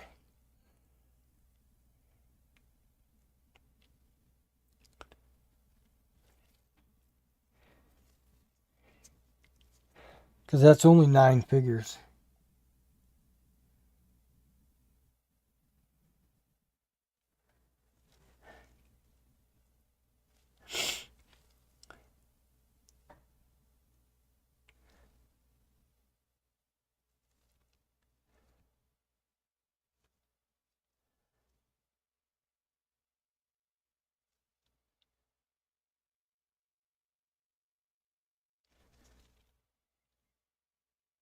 Yep, all those hoses are done. There's 2 more, and I barely even touched this drop.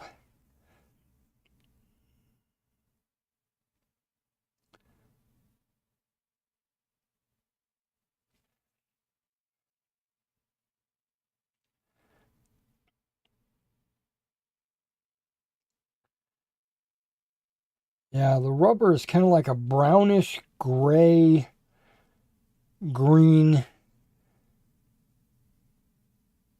It's really a cool looking color, to be honest.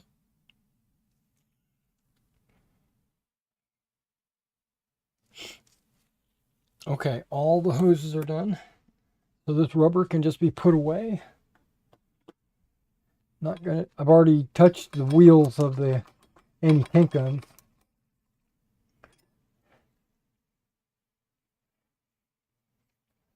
Okay. Brass. Brass should be another one of those very fast colors. Because there's only a handful of machine guns.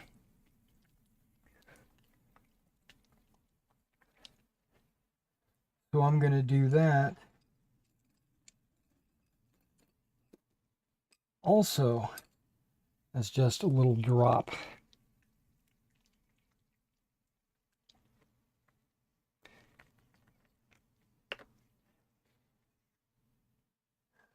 Okay, that came out pretty quick. Almost runny. Okay, we're going to slide.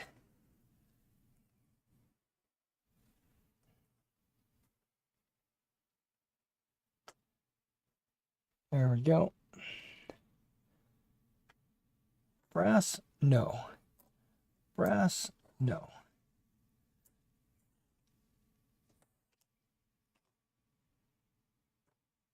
Okay, these are machine gunners.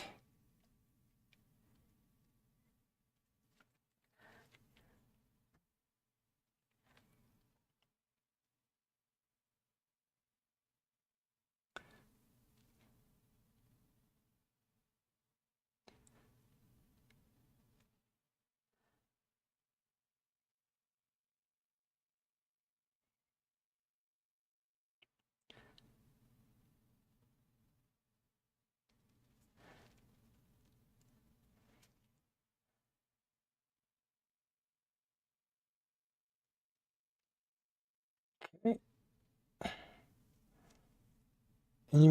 Nobody in this entire Fallschirmjäger figures that I'm using, none of them have ammo belts over their shoulders. I don't remember any single figure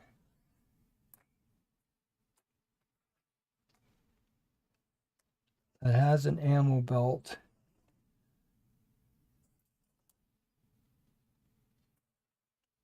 over, around the neck. All right.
Oh, and I pretty much did a little research. For those of you that watch these streams on a regular, you probably heard me talking about that short-barreled mortar. It's an 8 centimeter mortar, but it's like only half the length. I did a little research and found out that the battalion has what's called a machine gun company, right? The 4th company in a battalion, which is not anything unusual. That's actually very normal. But these mortars were in that.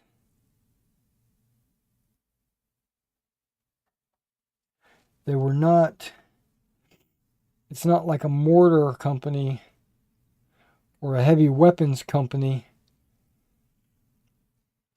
These guys were specifically in the machine gun company.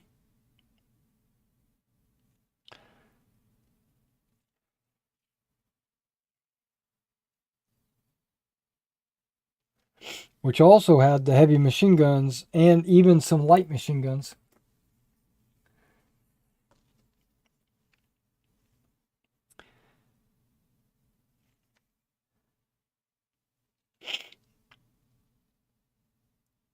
And the way they were employed was very much like the way the 60 millimeter mortar is employed, where it would be attached to the fighting companies, or line companies, if you will.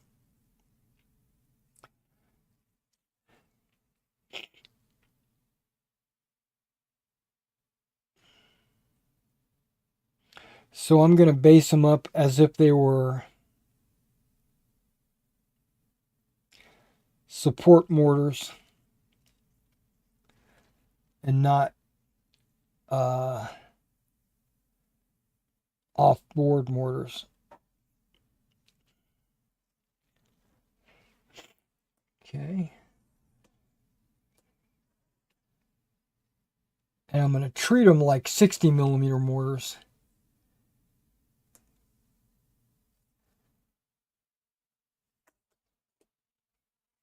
But maybe with a little bit more firepower? I don't know.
So I noticed that the 60 millimeter mortars in the Americans and the British have the 2-inch mortars.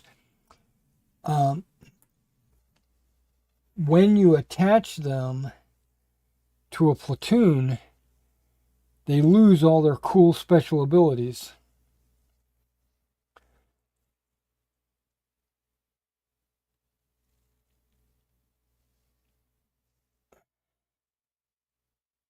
We haven't gotten to that in my boot camp yet, but all they do is grant one reroll.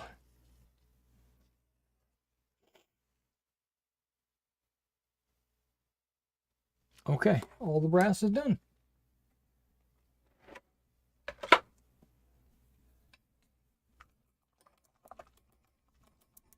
I am flying through this.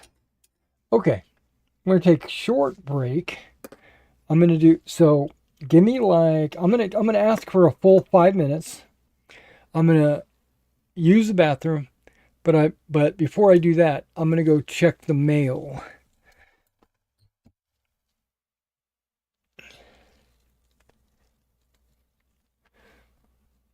So I'm gonna change the stream and put a comment up.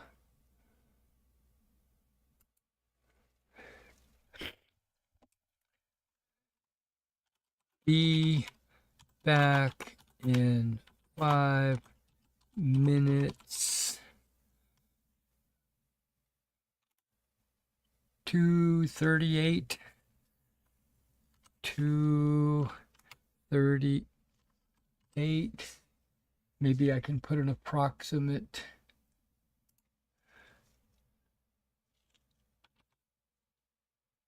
That works.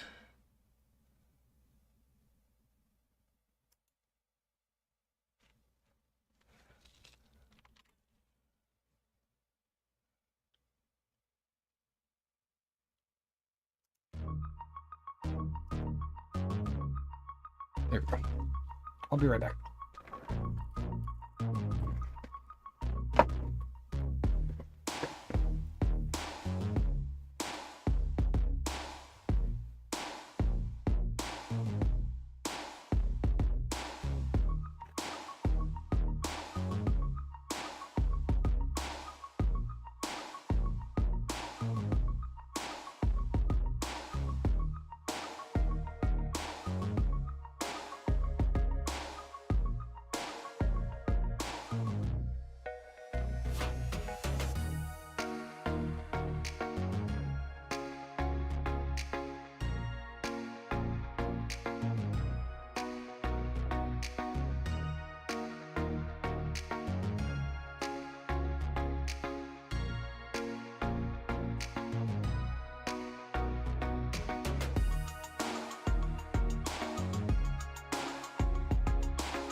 I'm back.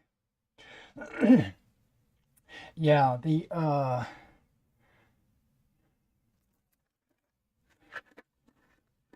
what I was expecting in the box I didn't get. I got something completely different. Um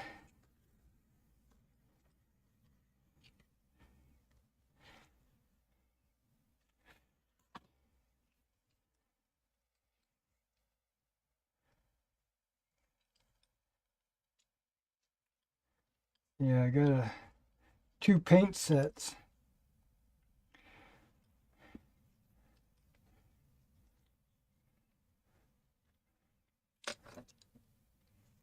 This is the one I'm most anticipating.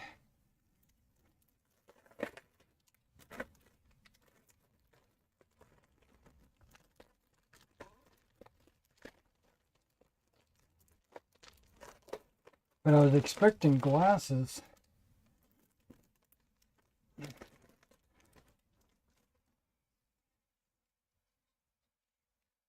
How many containers are there?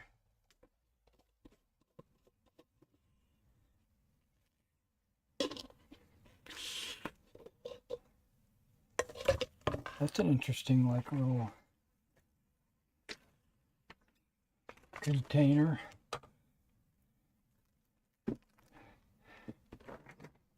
Okay.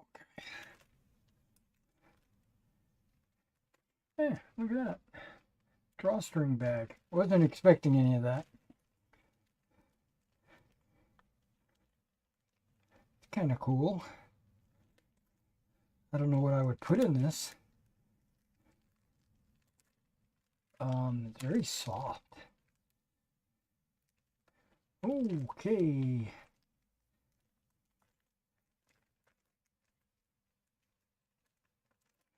So there should be like 15 brushes. That's 14. I must have miscounted one.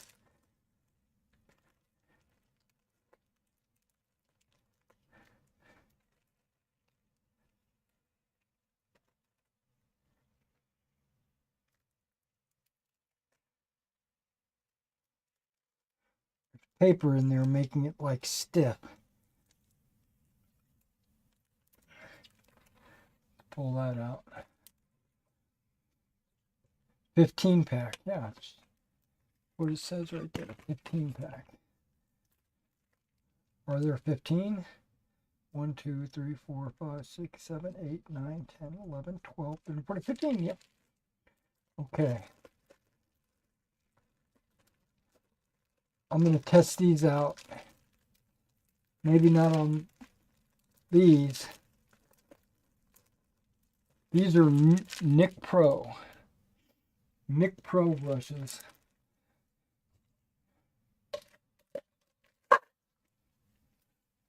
It's actually pretty cool. And these are Airbrush Tower, which I've had a couple of Airbrush Tower brushes in the past, and I've actually enjoyed them. I thought they were okay brushes, you know.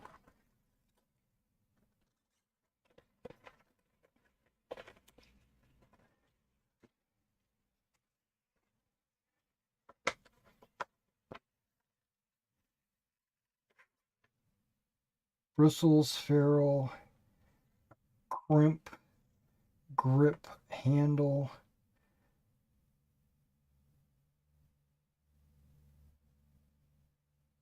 Seven layers of UV coated paint on handles means no flaking paint off your handles. Okay, that's interesting.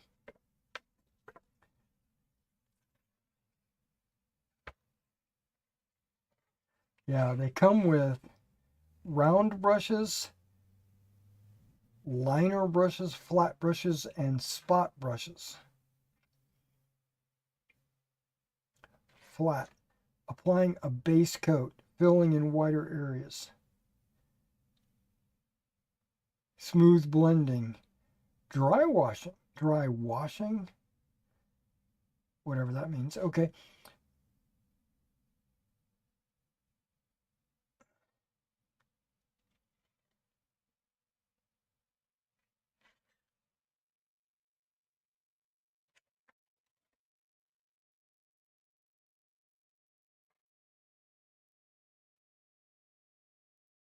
Oh, the glue. What are they talking about? Rinse the tip. Wait.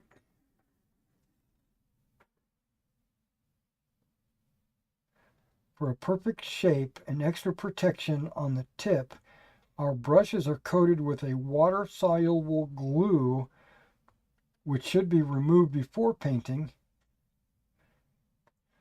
Rinse the tips under running water, gently massage them until the glue is completely removed. Shake out the excess water. Reshape. Dry in a vertical position.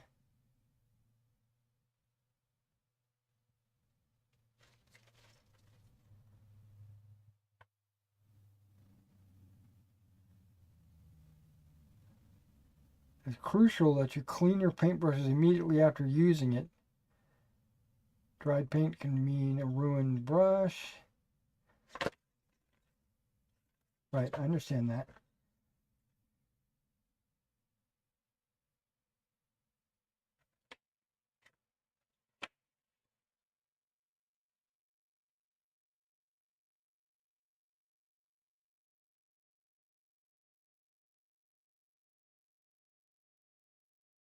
Store upright. Really? Well, I'm storing them these upright, so I get that.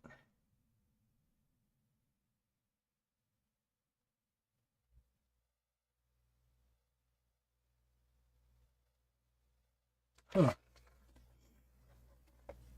It's the Terra series.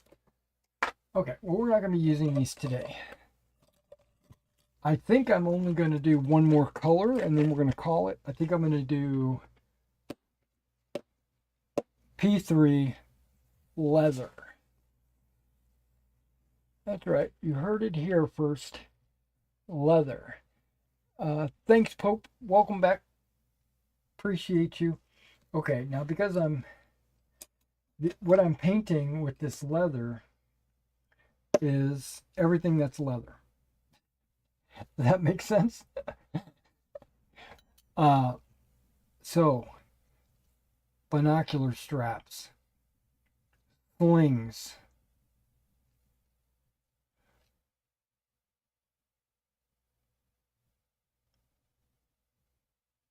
not their harnesses, not their load-bearing equipment. I've already painted those with a dark brown.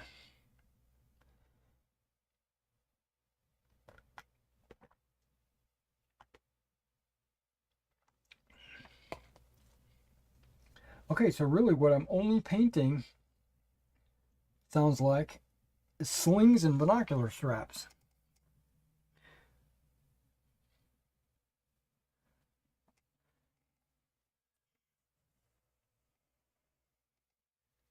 Okay, that.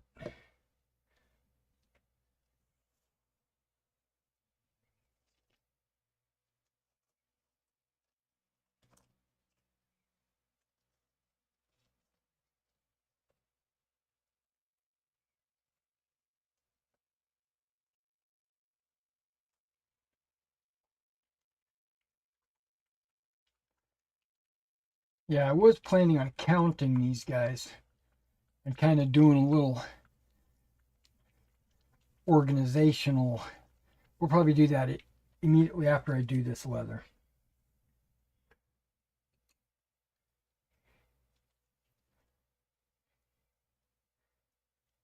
Try to figure out if I've got enough figures to do what I want to do with these guys.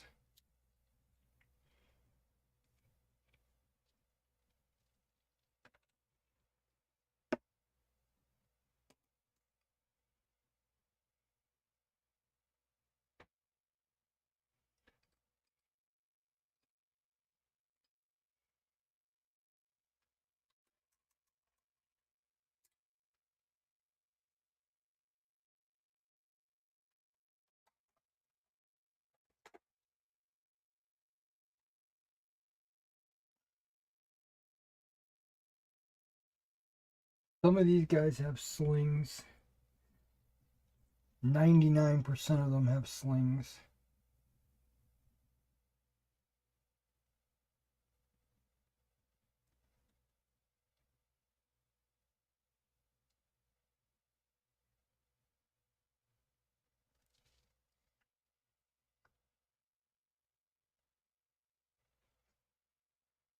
And I'm still holding out to do the hands. Oh yeah, right. Gloves.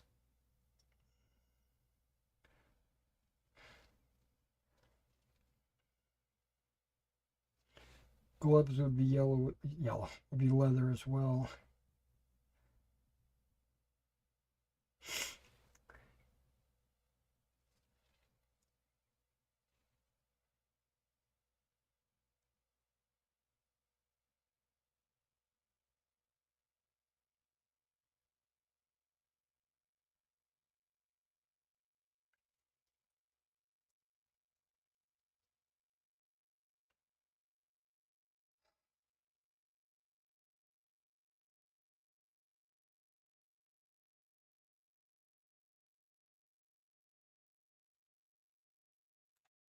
But I don't know if I want to do any gloves. You know, I want their hands to kind of pop.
Yeah, when I look at these guys up close, they look beautiful. Camouflage, the split, it's a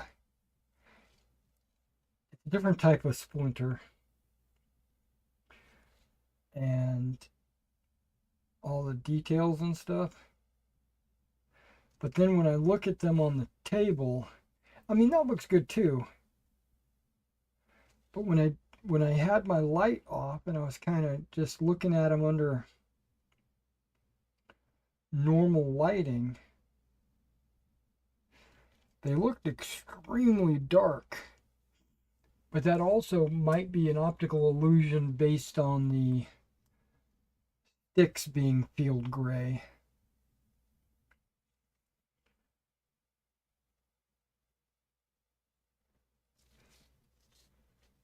Okay, these have slings, but they're tucked under their elbow.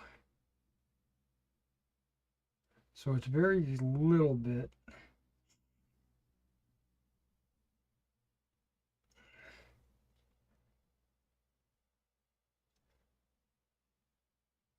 And because of that, I think when I flock their bases,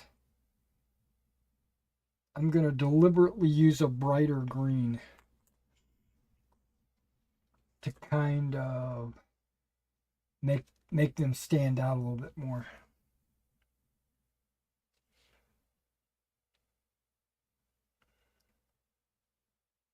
But again, I'm doing the 6th regiment, right? So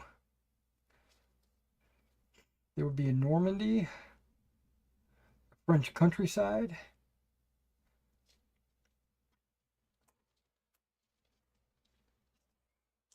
So maybe there would be a lot of greenery. I don't know.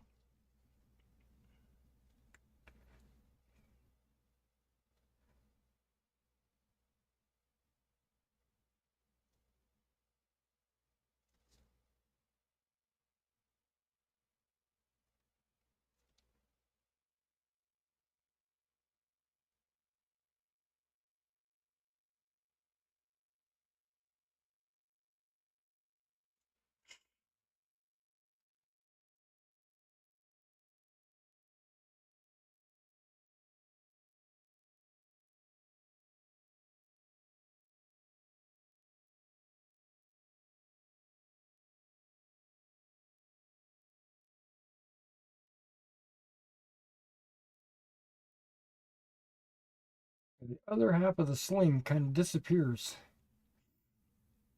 Okay.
Wonder if I should use a lighter brown. Because this brown is kind of blending or disappearing into the actual wood color of the rifles. It is slightly different. Maybe I should go with a darker brown.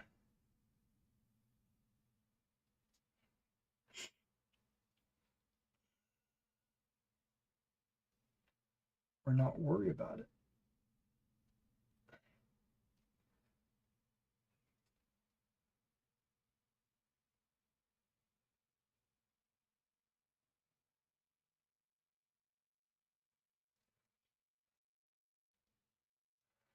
I'm so excited that I'm almost done with these guys.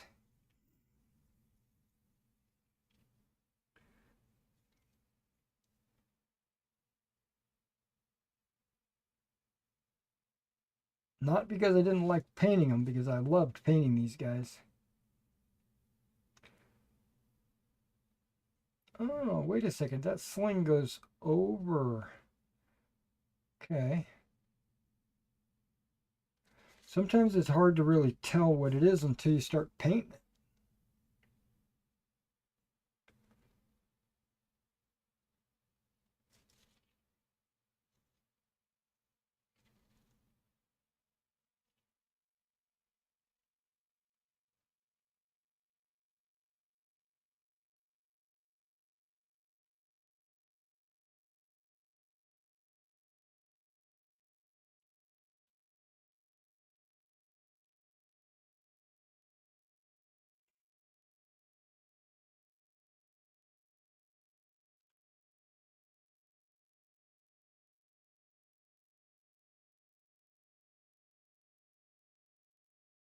Now on the MP40,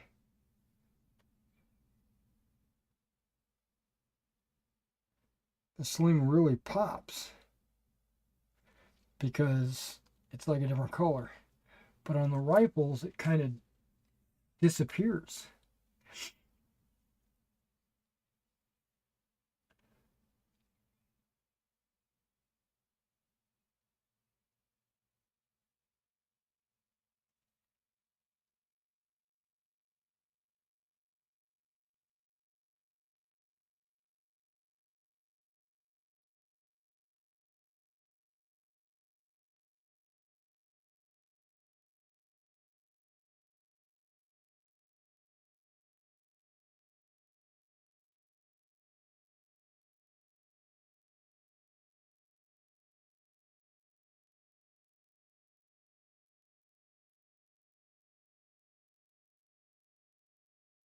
Binocular sling.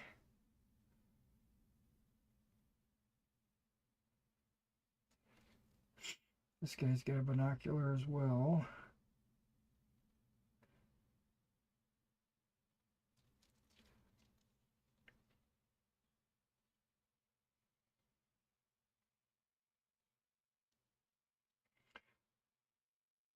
Oh yeah, holsters. Almost forgot about holsters.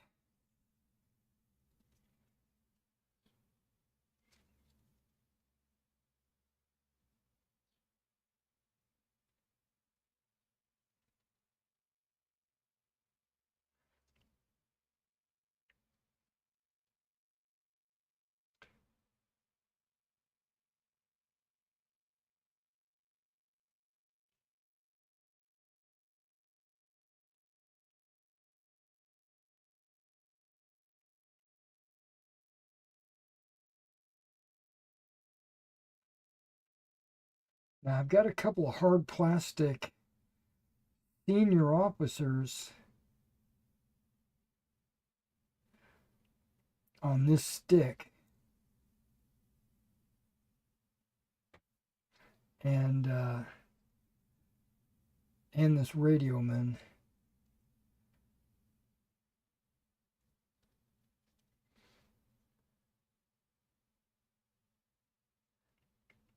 And they're they seem like they're a little bit smaller.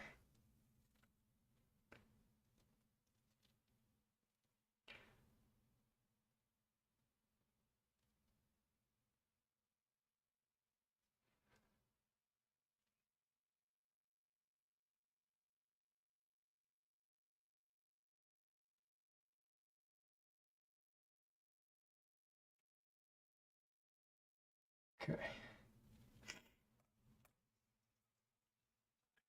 But you'll never notice it because they're going to be spread out over a bunch of different bases.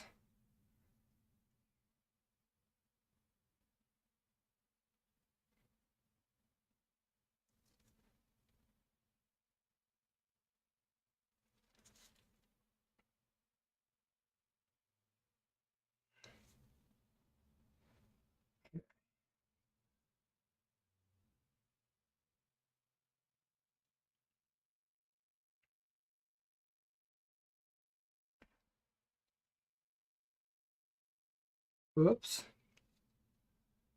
Oops. There's 3 ammo cans on this stick that I didn't touch because they're kind of hidden. Hopefully I can get to my Dunkelgelb. Okay, good. It hasn't dried up.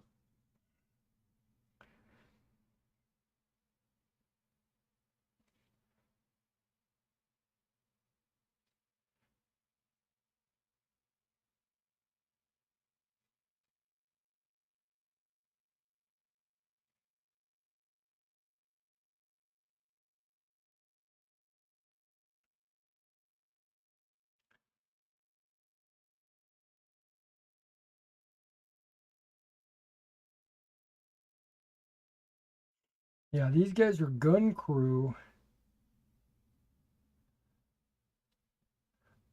but they have ammo cans. And the Fallschirmjagers have some really small guns. They got the Panzerbusch, they got the Pupchen. Now I'm only going to be using the Pupchen.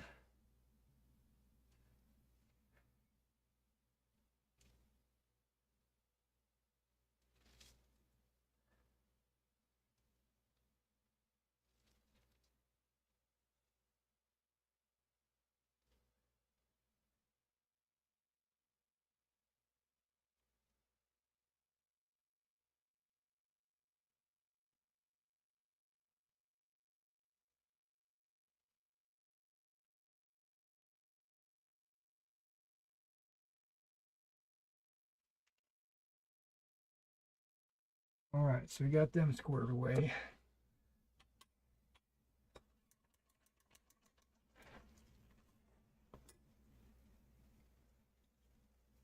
Back to the leather.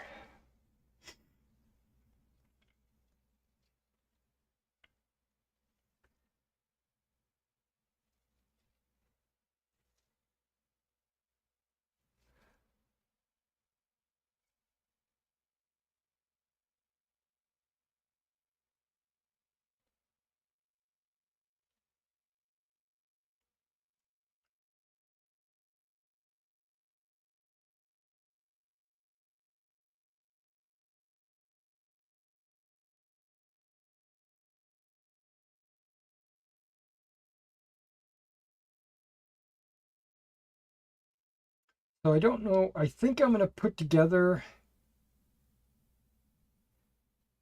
some 28 millimeter vehicles for the store next.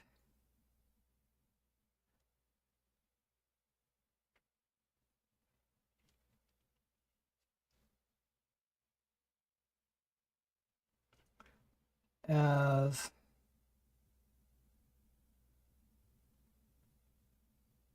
I've got a few of those still in the packaging.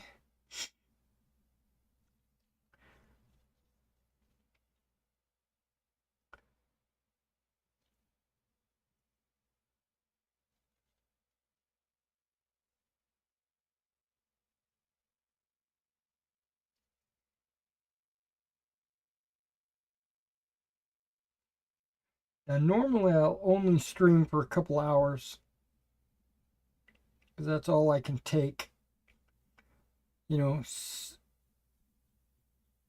sitting still.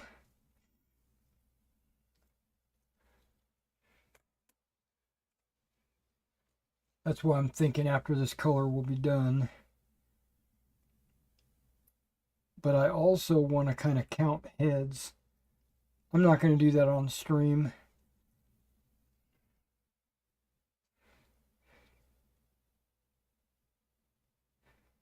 Now, I made a comment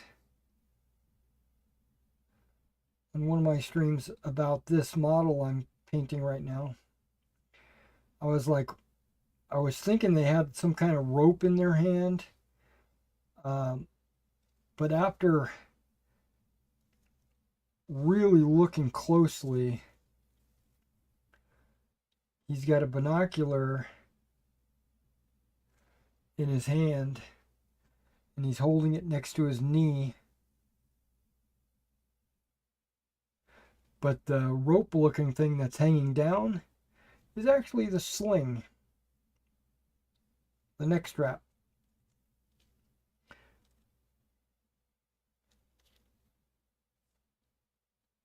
So I figured it out.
Been meaning to do some solo playthroughs of some of the scenarios, but I'm not, because two reasons. I need to finish the boot camp videos, and putting together some additional pieces of terrain. Some fields, some hedges, some fences, but primarily the built up areas that I'm going to build.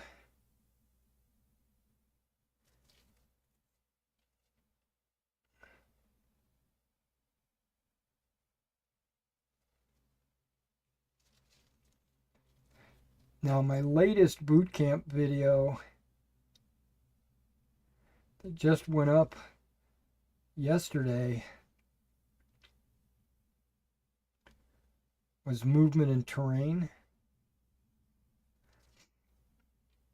I had hundreds, plural, of edits. Hundreds of edits. And my rendering software couldn't handle it. It kept crashing and not fully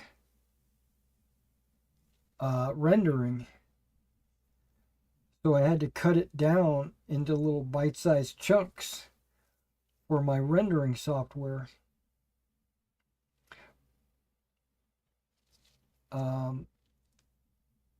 To get it to render. And I finally got it down to 11 smaller chunks. And then once I put those 11 together,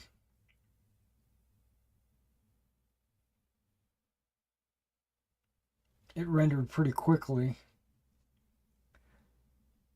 But getting to that spot was a pain in the butt.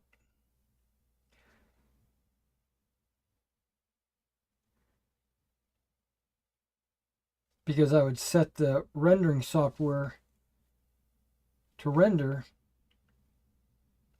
and then I'd walk away thinking it'll be done in an hour. I come back and it had crashed. And I'm like, damn.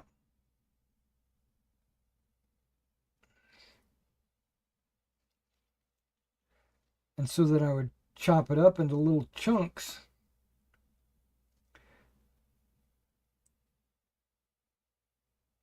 And it would crash. And I'd be like, what the hell? I need to make it smaller? Because I was like doing two halves. That wasn't enough. Finally, I got it 11 pieces to render separately. And then I put them all together. That whole process of crashing and rendering and re-rendering, that probably took like 9 hours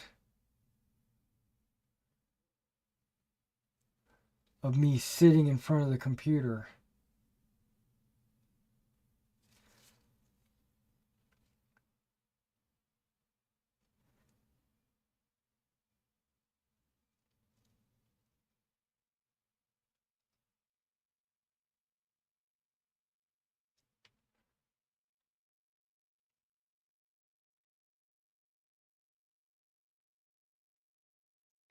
Yeah, it was close to 9 hours.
a lot of sling action on these FG-42s.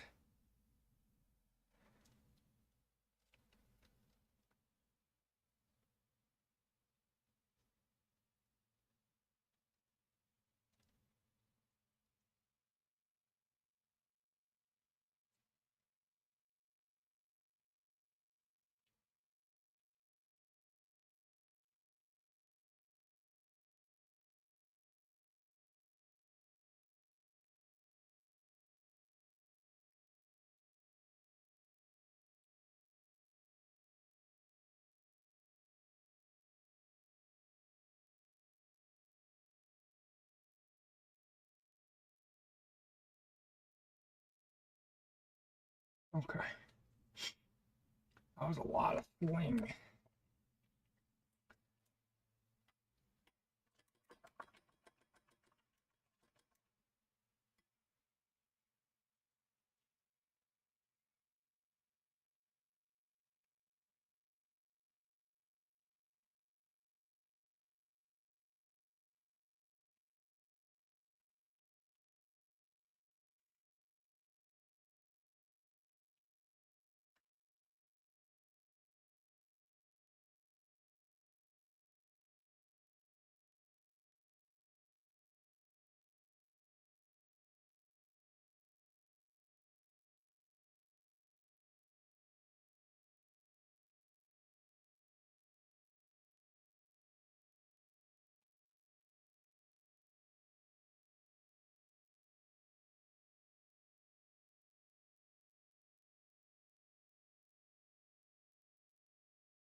Yeah, I'm starting to get really hungry. That's another reason why I don't normally go over a couple hours. Because normally I will start in the morning and then go up to like 12 or 1 and then break for lunch. Where this time I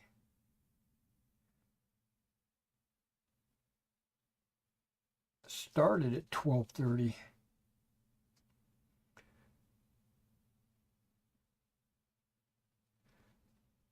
And now I'm like incredibly hungry.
So I've been looking at this Achtung Panzer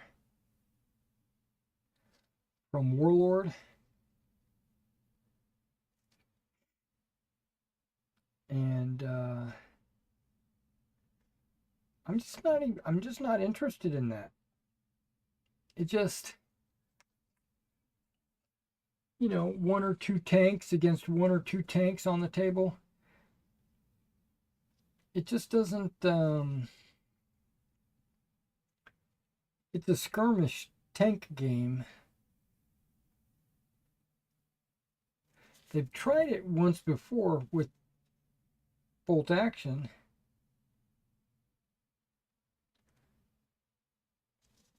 Tank war or whatever they call it.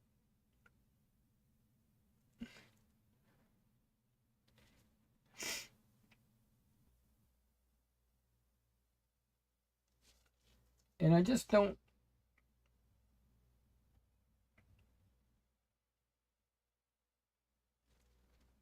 I just don't get it. I mean, I'm sure it's fun to play, and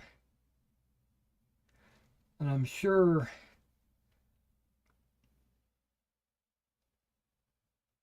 it's their regular models, it's their tanks, but they've added a layer of crew and stuff like that, to make it seem like it's a different game.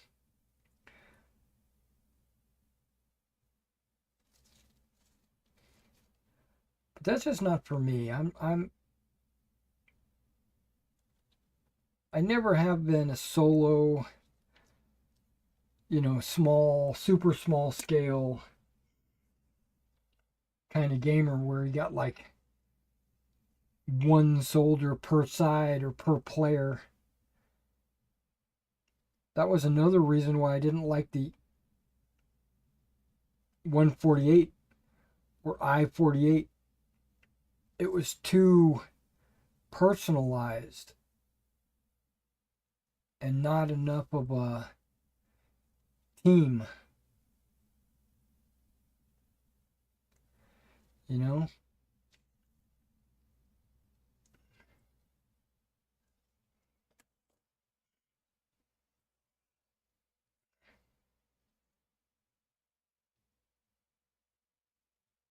Okay, there's a lot of slings on this bad boy.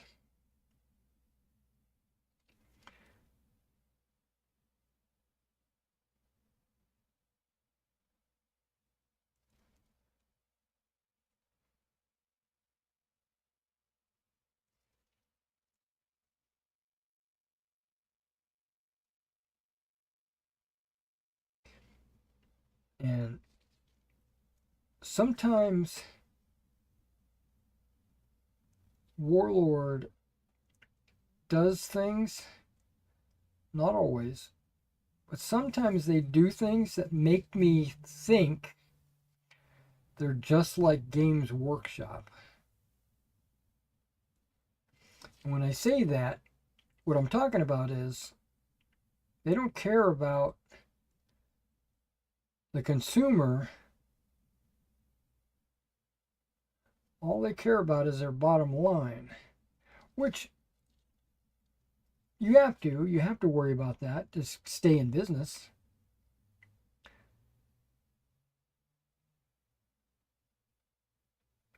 But they're not gamers. They're they're a business, so don't get it mixed up.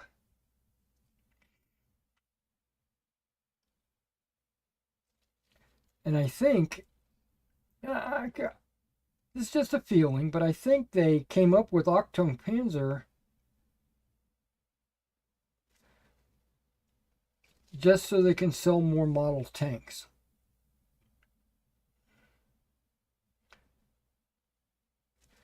Good idea, good plan, but it's just not for me.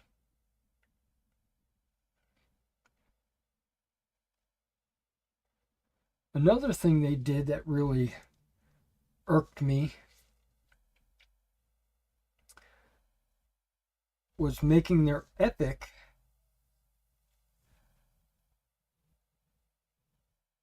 $13.5 instead of 15s.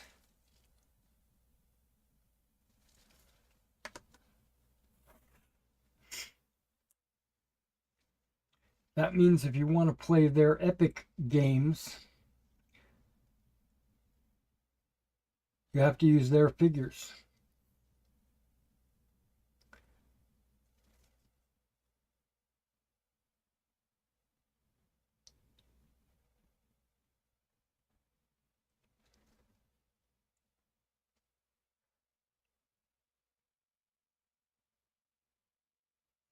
And they're not even figures. They're clumps of miniatures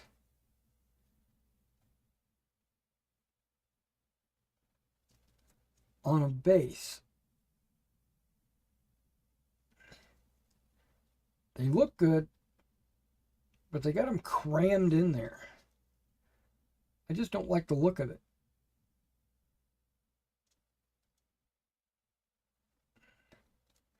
Now, Hannibal, or their epic ancients, being crammed in there like that, now that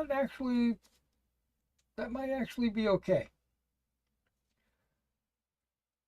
But I don't like 60mm wide bases. It's just too big. Yeah, so there's a lot of proprietary stuff going on. And it makes me not want to play that game because I feel like, I don't know, it's just a weird feeling that I have. Okay, leather is done.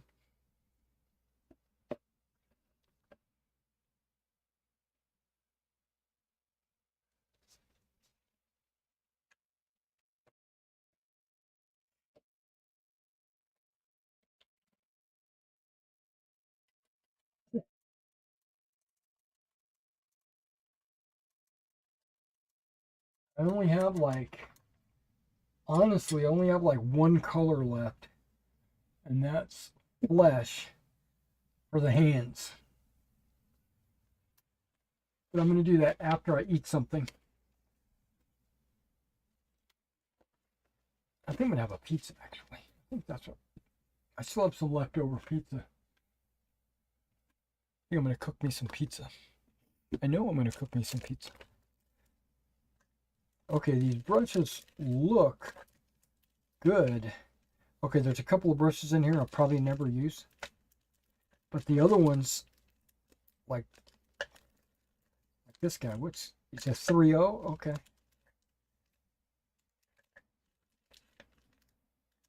What the heck? What about this guy? 5.0 maybe? 4.0. Interesting.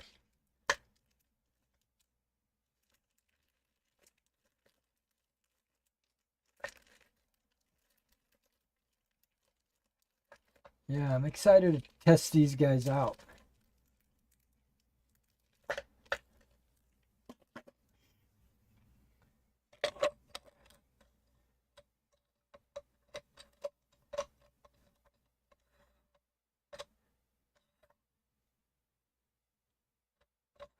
Yeah, I'm excited to test those guys out as well.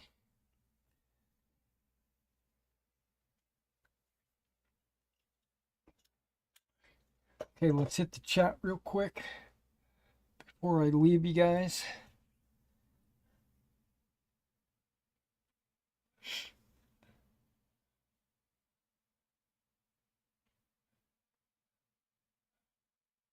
Okay, it's nice finishing something and starting something new. That's true.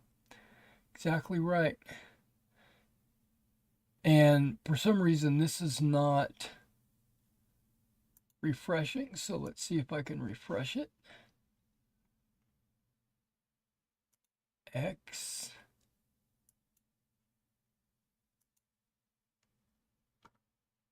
Nope.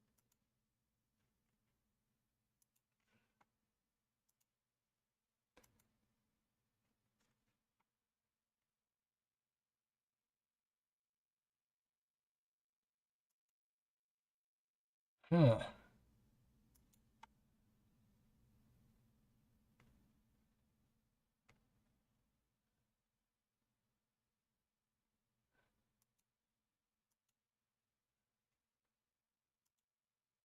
Hmm.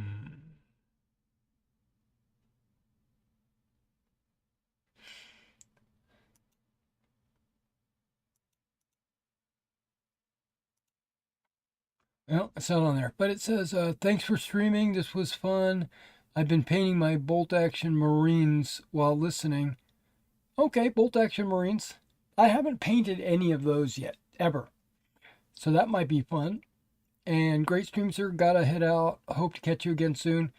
All right, Pope or Adrian.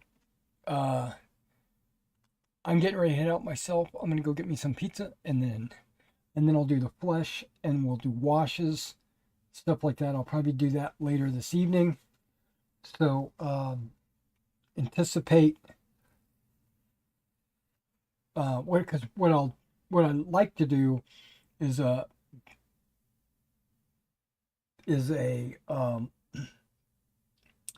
O group project update once I have something to update.